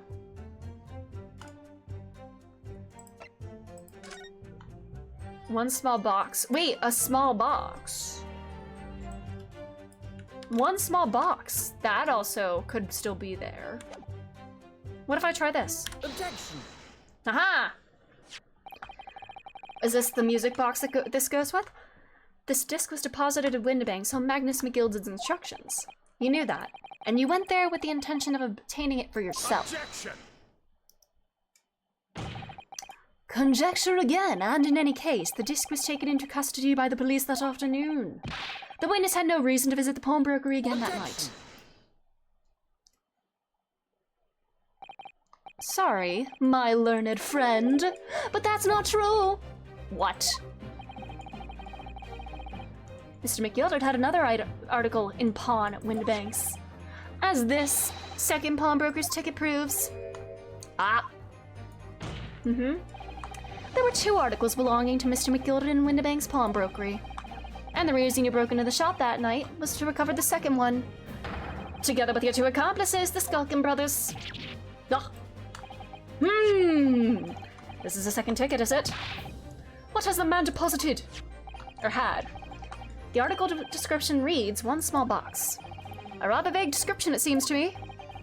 Are you suggesting that I broke into the pawnbrokery with these clowns in order to steal some trinket box? I believe there are adequate grounds to suspect that you did. This is absurd. Why on earth would I do such a thing? Once the article had been forwarded, I could simply walk into the shop and purchase it.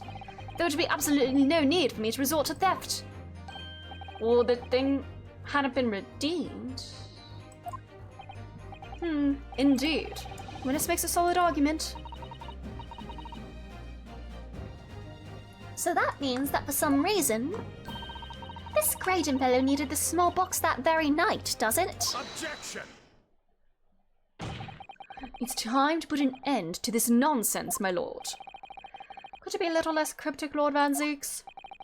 I do hate to ruin my learned friend's argument, but the truth is quite incontrovertible. On the night in question, no small box was taken from Windibank's pawnbrokery. And rest assured, the prosecution can't prove it. Good gracious! Inspector, show the photographic prints to the court, if you please. Yes, sir. The prints of taken from the other camera? And security cameras. Ah, Hurley's red-handed recorders again. As previously explained, using this plan of the shop's layout, the victim's establishment was furnished with automatic cameras in 2 locations. One was set to capture the counter where Mr. Windibank received his customers, and the other was set to capture the shelves on which the articles were placed for sale once forfeited. Oh, so this kind of like Sholmes technology is allowed, but the blood testing thing is not because it doesn't line up with what Van Zeeks and Graydon want. Okay, just picking and choosing what parts of him you want to accept. Yeah. That's what I call hypocrisy, baby. According to the information on this ticket, Mr. McYield's small box had been forfeited already. 2 days before the incident at 9 p.m. on the 13th of April, to be precise. Cameras existed already. Yeah, they did. And he set Sholmes set like an automatic timer for them to go off every half hour and take pictures of the... Oh, yeah, they're not something completely new. You're right. I see. April 13th. The unholy day. I have to make a comment on it.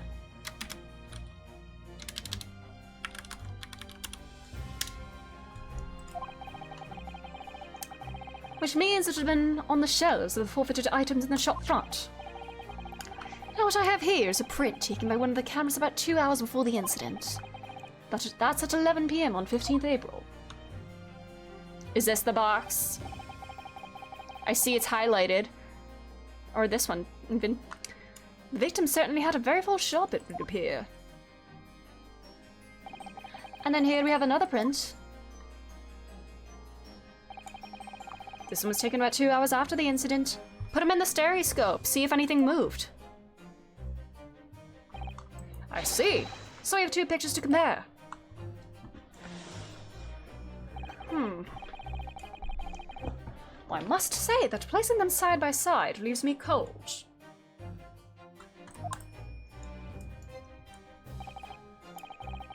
Dear me, that's starting to make my head ache. Obviously, at Scotland Yard, we considered theft as one of the possible motives in this case. We explored the possibility that something had been taken in addition to the victim's life. So your men have already compared these 2 prints thoroughly, Inspector? Given the stereoscope treatment.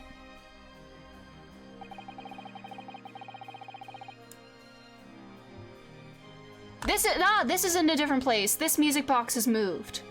It shifted, or I'm assuming it's a music box, but this box moved. It's slightly over to the side. Sus. And I feel like this was highlighted when I scrolled over it in the shop, but it only made a comment about how full the shelves were.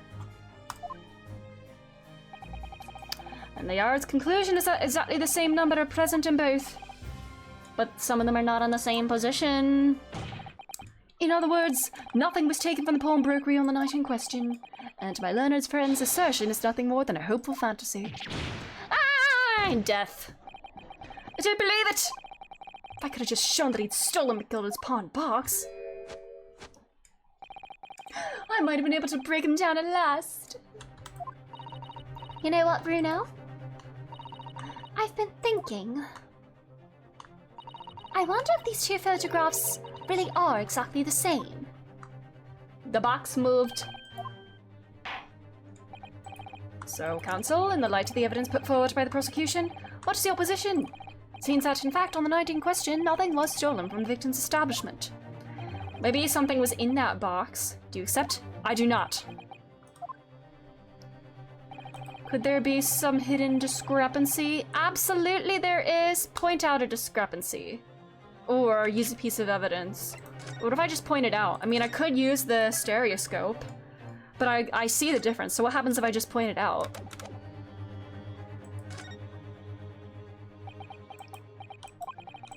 I wasn't sure at first, but there is a clear discrepancy between these two prints. What?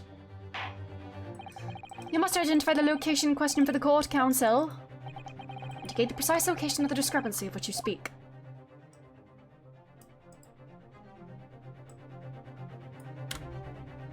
Take that! There we go. Granted, these two prints are almost identical. However, there is one minor discrepancy between them. What? When you view the two pictures stereoscopically... Oh! You can use it there? Oh, okay, I see. I guess if you didn't, like, see it, both options worked. Cool. Nice. A single area stands out as being different. This small box. Let me... Wait. Unbelievable. Look at this clown. By Jove, you're right. How extraordinary. What this tells us is very simple. Mr. McGilda's small box was indeed not stolen from Windbanks on the night in question. However, there can be no doubt that somebody picked up this particular box and then returned it to its place on the shelves. Maybe they took something that was in it. Are you suggesting that the small box originally deposited by Mr. McGilda is in fact the very same small box I just identified in those photographic prints? Objection! Mindless guesswork! What if it was? So what? I don't care! I refuse to... So a box was moved on the shelf! Nothing was stolen! Which means, quite simply... nothing has changed! What if something was taken from the box, my brother in Christ? That may be true, but... Mr. McGilda's box wasn't stolen then. But doesn't the fact that it was moved like that change things? It changes everything! I believe this changes everything about the case. How can that possibly be? The crucial point is the fact that what was moved was a small box. In other words, you have to consider what might have been inside that box. What are you suggesting? I am suggesting that we need to examine that box as soon as possible. A vital piece of evidence is sitting on the shelves of Windbanks as we speak. Objection! Is Gregson gonna be weird about it because it belonged to McGilda? That won't be necessary. Some little box belonging to a man who died 2 months ago can't possibly be relevant to this trial. Well, why not? If you have nothing to lose if you leave it around. The court does not uphold your objection, Lord Van Zeeks. Bailiff, arrange for an officer to go to Baker Street at once. Obtain the small box in question and bring it back here for further examination. Look at that slouch.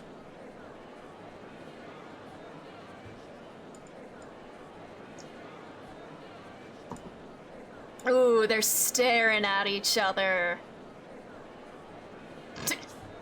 And then this bozo.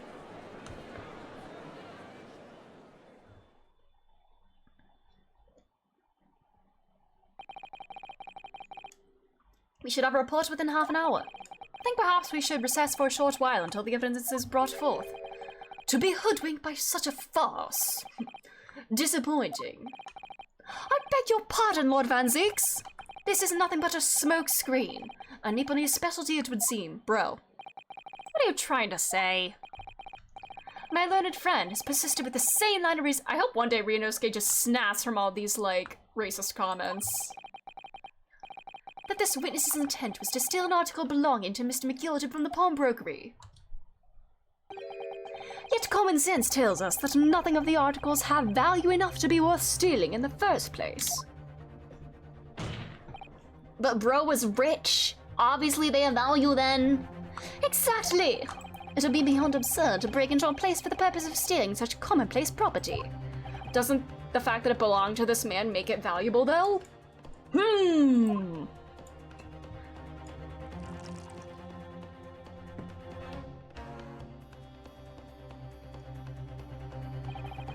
If your lordship recalls, Mr. McGilden perished 2 months ago, immediately after the conclusion of his trial.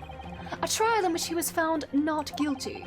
A trial in which it was established he was the upstanding member of society his reputation implied, in fact. So I propose a toast to my learned friend and his most insightful defense. The articles that this upstanding member of society pawned were entirely ordinary. A black overcoat that just happened to have a music box disc in one of its pockets, and a small box. I assure you, I wouldn't accept even if the man tried to make a gift of such thing to me. You know, that does make rather a lot of sense. It's not as if it was gold or jewels, is it? Though goodness knows, Mr. McGilden was rich enough. But you can't deposit cash at a pawnbrokery, I'm quite certain of that. Prosecution's arrangement is undeniably compelling. Our argument. It is incumbent on the defense now to bolster its argument. Yeet! To explain what possible significance these commonplace articles pawned by this fine citizen could have. What if they do have something to do with the leaked government secrets? Well, counsel, is your argument in fact demonstrable? Able to show proof that the disc are in any tangible way related to this case?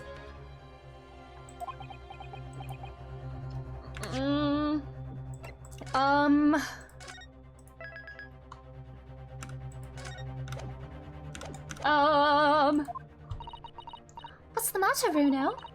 We know that they're related, don't we? They're both vital pieces of evidence. Yes, of course, you and I both know that, but we know Mr. McGilden's true character, and we know the disc is significant even if we don't know why. But if we explain all that to the court at this point, we'll have to acknowledge that Mr. McGilden's acquittal 2 months ago was a mistake. That the defense's argument was flawed based on false information, and that would show that Gina lied in court. Yep. Gina. Admitting that Gina committed perjury. But Ginny... Could it be that Ben Zeeks knows? Is that why he's doing this now? Because he anticipated everything? But maybe... this could be a great opportunity for us. Sorry, what do you mean, Iris? Well, what is it that you always say, Runo? Sooner or later, the truth comes out. Every time. Well, yeah, I guess his true character would come out regardless. The exact significance of the things that Mr. McGilden deposited with Mr. Windibank is something that only Gina can explain to the court. But if I put her on the stand to testify about that, it could critically damage our chances of winning this. Oh shit, do I have to make a choice? Ah! Oh god! Oh god! I'm not... Ah! I'm not good with choices like this!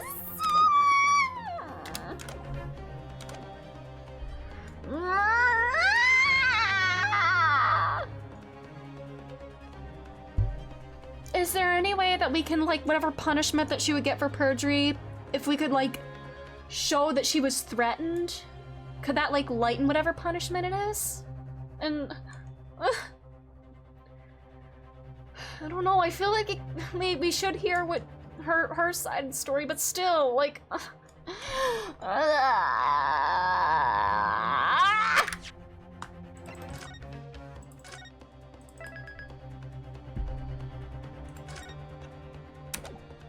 You know what? What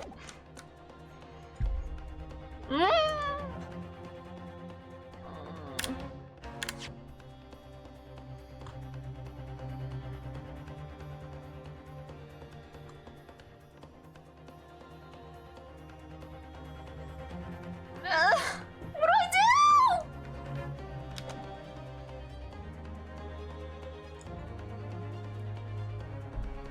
Oh, I don't know.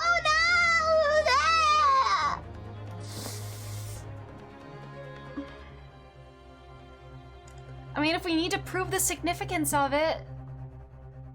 But let's see what happens if I do this. I don't know if this is the right thing to do.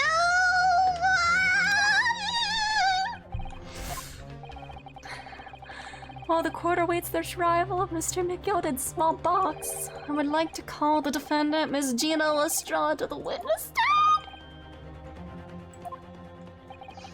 To what end? It's to do with the various articles deposited at Windibanks by Mr. McGilded, my lord. Miss Lestrade has information related to them. I'm sleepy. I believe it would be beneficial for the court to hear what she has to say.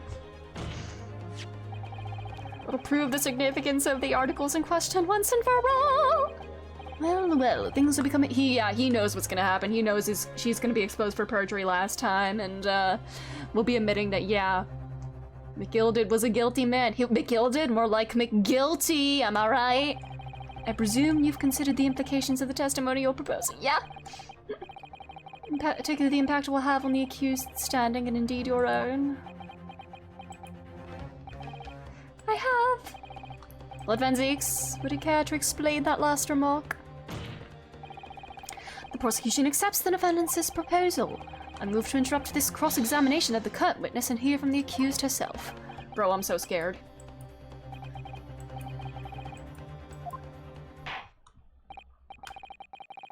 Court will now hear the testimony of the defendant. The witness is currently in the stand, may step down until further notice. And I shall bid you good day. Wait. You, sir, shall remain in the stand while Miss Lestrade testifies. As you wish. Alright then, Gina, it's time! I know this will be hard, but please put your faith in me here.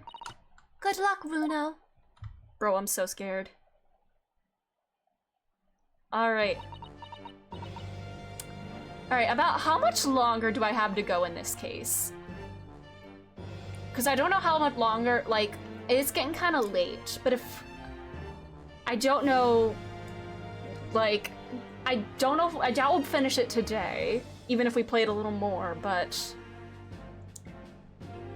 I don't know, because it's getting kind of late, and I'm getting a little hungry and tired, but... I don't know, is this a good pausing point, or if we're in the home stretch, should I just ride it out for the rest of the night? What's it, for those of you who have done this before, what's the ideal? I wouldn't finish tonight? Okay. Yeah, I'm guessing there's still gonna be a lot of other stuff to deal with, like Susato going back home and whatnot. The whole significance of this story. I'd finished with the Gina cross-examination. Okay, we'll do her cross-examination, and that'll probably be the last thing we do tonight. But we still have to deal with the significance of this. This. Alright. Hi, Gina. The articles that Mr. McGilded had deposited at Windibank's pawnbrokery are intimately related with the omnibus case, the trial of which was heard in this courtroom 2 months ago. Yes, and I remember this young lady being brought before me in that trial as well. That's right, my lord. Her testimony helped to establish the innocence of the defendant, Mr. McGilded. The omnibus case was intriguing, to say the least. And now here we all are again, the same players in that trial facing each other once more. A twist of fate, perhaps, my Nipponese friend.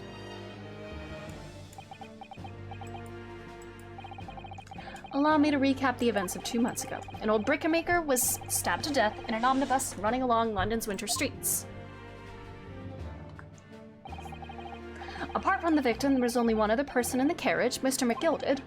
Naturally, he was the prime suspect for murder, but as the trial progressed, another possibility emerged that the murder in fact took place above the defendant's head on the roof of deck, with the body then being dropped through the skylight into the carriage below.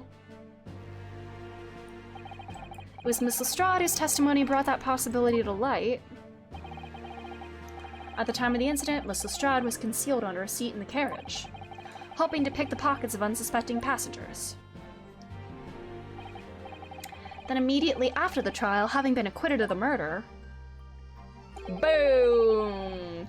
He went up in flames. A mystery that remains unsolved even now, 2 months on. As indeed does the omnibus murder itself. Be that as it may, I recall neither the disc nor this small box being mentioned in the course of those proceedings. Miss Lestrade? Would you tell the court now, please, what really happened in the omnibus 2 months ago? I don't know what you mean. I already said all of what I know. He can't hurt you anymore, Gina! He can't threaten you anymore! What about everything you told us yesterday from your prison cell? Please, Miss Lestrade, this is extremely important. Remember, little girl, if it transpires that you willfully withheld information in the trial 2 months ago, the Home Office will seek to prosecute you for perjury. And naturally, you will lose all credibility as a witness. Although, let's face facts, you have little credibility to— Bro! Oh my god! This poor girl! Jenny, don't listen to him. Please, you have to trust Bruno now. Iris, we're on your side. All right then, I'll talk. It's the right choice, Gina. Well, it would seem that my learned friend is hell-bent on bringing the entire courtroom down about his ears. So be it. I must confess that I'm struggling to understand what on earth is happening here.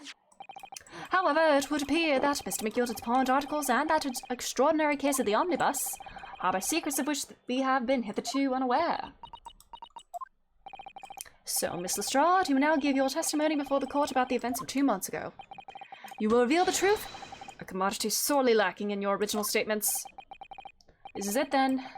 Everything's gonna come out, like Benzik said.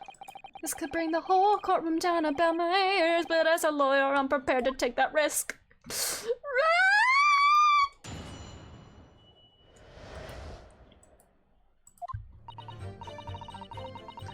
Truth is, that brickmaker guy was in the cabin of the omnibus the whole time.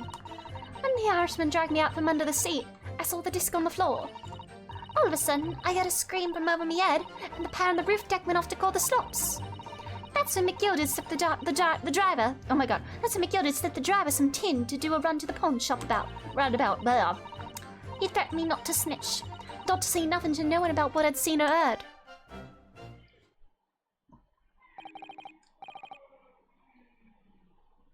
Good grief, this is outrageous! Why, you've just told the court bears almost no resemblance to your testimony 2 months ago. As you say, my lord. Then there's every chance I may have advocated an error in Mr. McGilder's trial. Sounds very much to me as if the man deliberately deceived this court in an effort to cover up the most wicked of schemes. Without doubt, your lordship is correct. A great injustice was done in this courtroom 2 months ago. The actions of the accused in that trial of this witness and of my learned friend are entirely inexcusable. We didn't know. Oh, God.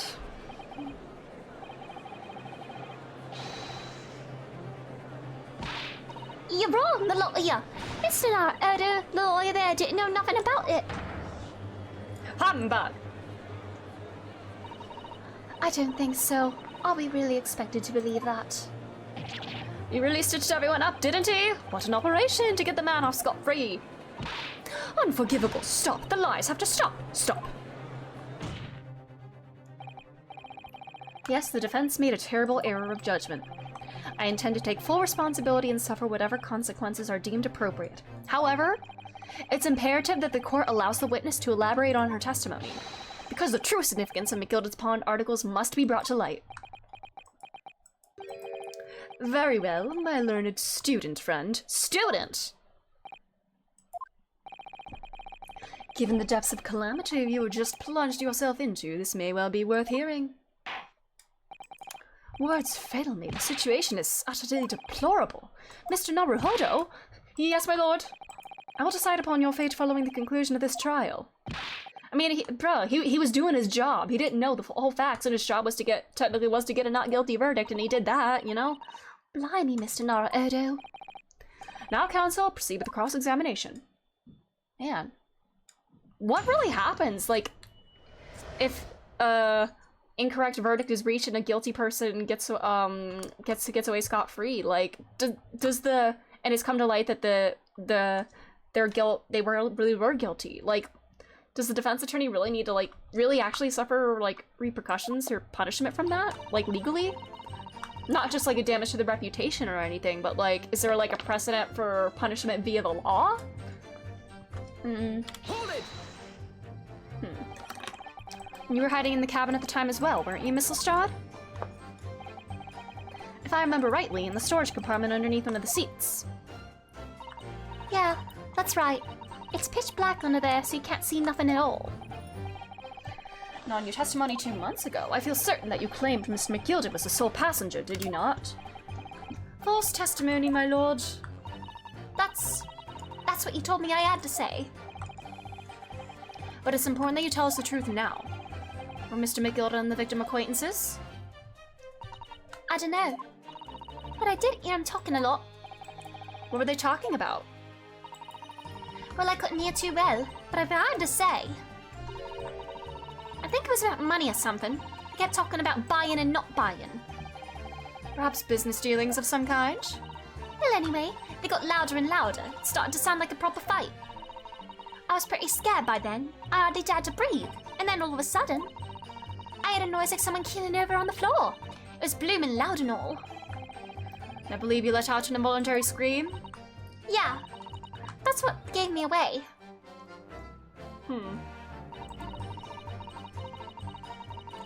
The disc was on the floor. Hold it! Was the disc you saw this disc? Yeah, I reckon it probably was. It was right next to the code lying on the floor. Could this disc have belonged to the victim, perhaps?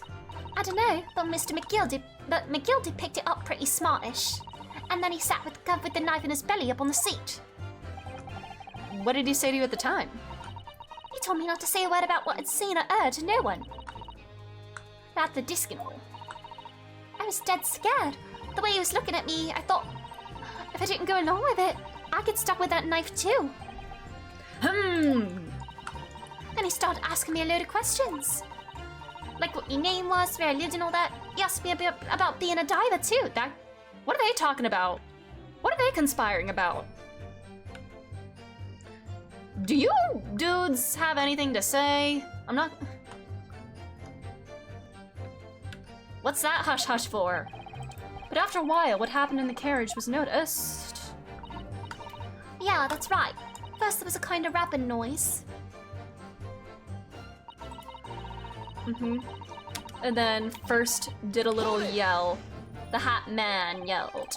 There were 2 gentlemen occupying the seats on the roof deck, I believe? That's right. They must have looked down through the skylight and noticed the cove with the knife in his guts. When they screamed, the driver pulled up the horses and McGildy got me out of sight.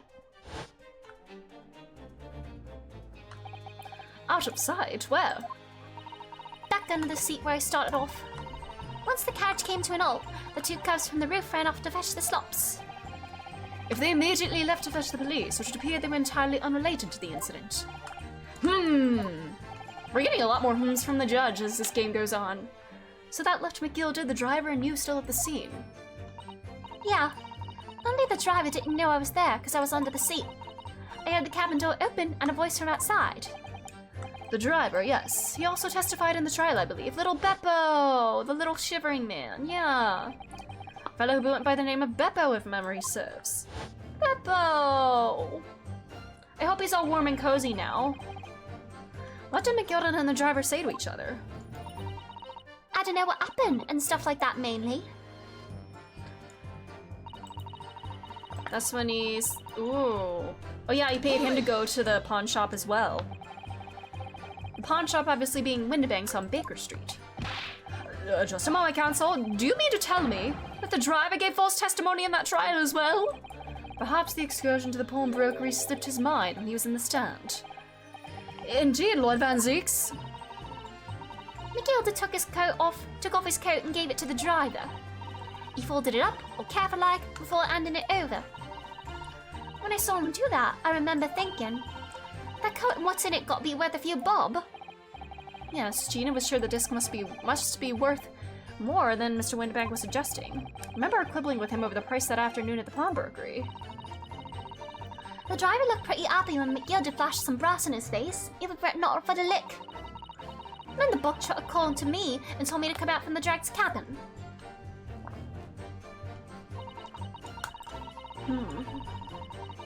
Hold it! Threaten you how exactly? Told me I'd only be able to scalp if I did exactly what he said. Which included giving false testimony in court 2 months ago? Yeah, that's it. And there was one other thing he said. Which was? He told me I'd have to hang on to the ticket from the pawn shop and make sure not to lose it. The ticket? Well, I never.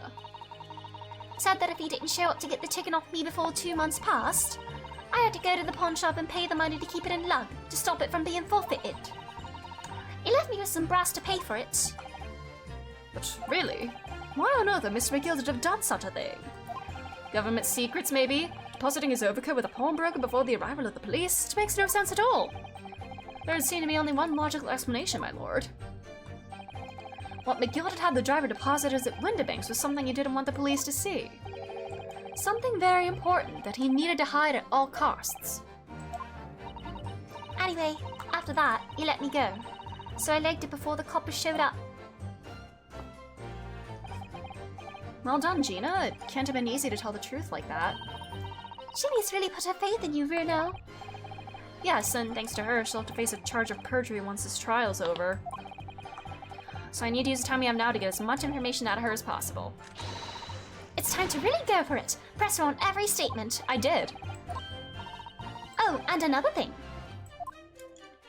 Yeah, what's the deal with them? Take a look at those two. Isn't it strange they've been whispering to each other the entire time?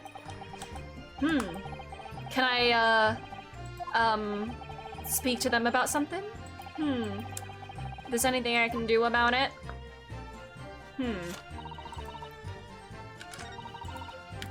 Maybe... I pressed her on everything.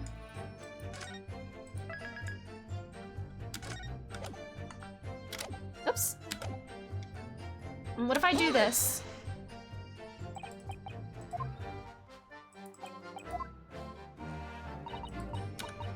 What if I do this? Excuse me. Is there something you'd like to share with the court, Inspector Gregson and Mr. Graydon?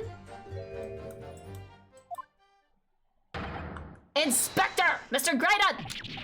Wah! Blimey, you trying to give me a heart attack? You've been whispering to each other for quite some time now. Tell us, what is the discussion about?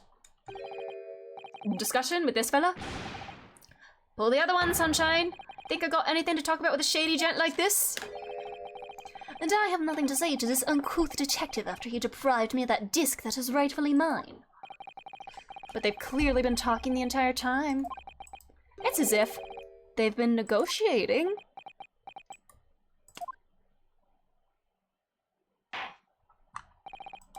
Thank you, Miss Lestrade. Thank you, Counsel. I've heard enough. I believe we now have reasonable understanding of what actually transpired on the omnibus. It would appear on that night 2 months ago, a negotiation was taking place on the omnibus. A negotiation concerning this disc. However, matters did not run smoothly. When the parties involved began to quarrel over the price, McGilder took what he wanted by force, at the expense of the other man's life. Which proves my point. The disc is clearly extremely valuable in some way. Though I don't understand why as yet. And 2 days ago, precisely 2 months after the omnibus incident, McGilder's coat and its contents were due to be forfeited. I didn't know what I should do with the ticket. I mean, the cub died right after his trial, I knew that. So you decided you would try to claim the articles as your own? But why not, eh? They were only gonna be forfeited. Why shouldn't I have gotten? Anyway, you can't blame me for thinking about it. Thinking ain't no crime. Miss Lestrade, it would appear Mr. McGilder was prepared to kill in order to take possession of this disc. Did you know why that would be? Eh? I ain't got a clue. Did you hear what they were talking about? But I reckon it must be worth a fair bit of brass. It's probably gonna sell it. And you can't blame me for thinking that. Thinking ain't no crime. My lord. The evidence the lordship requested has been located and is ready for the court's inspection. The box! Box time! Box time! A mysterious little box deposited by McGilded 2 months ago. There's no doubt in my mind that it's a key piece in this far-reaching puzzle.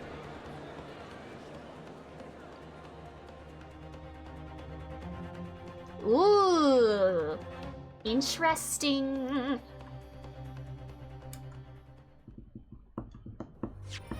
Alrighty, we'll pick up with this tomorrow then. We're going on to part 4. This is, I think, ending up longer than Rise from the Ashes. I think this is our 3rd full stream of this.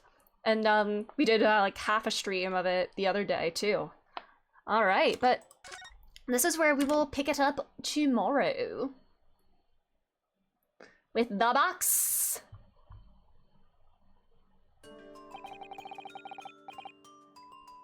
Alright, we'll pick it up with the box tomorrow. Saving again. Saving 3 times.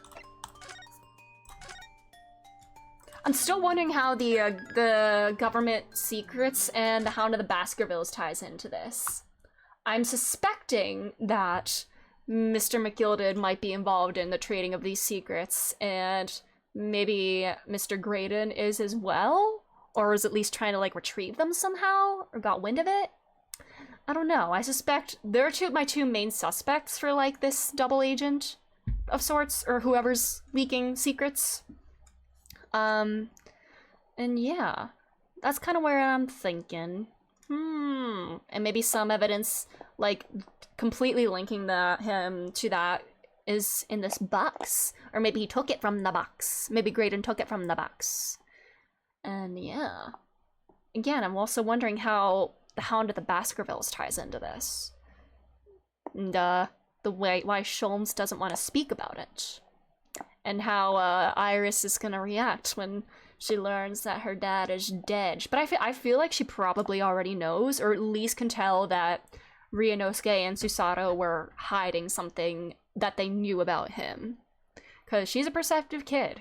You know, with all her deductions and everything. She's gotta know something, or at least suspect something, but... Oh boy! Lots of things are happening! The happenings are happening! And we'll do more happenings tomorrow. Thank you all so much for being here. We are making progress. We are getting it done. We are getting there, and yes! Have a great rest of your day or night, whatever time it may be where you are right now, and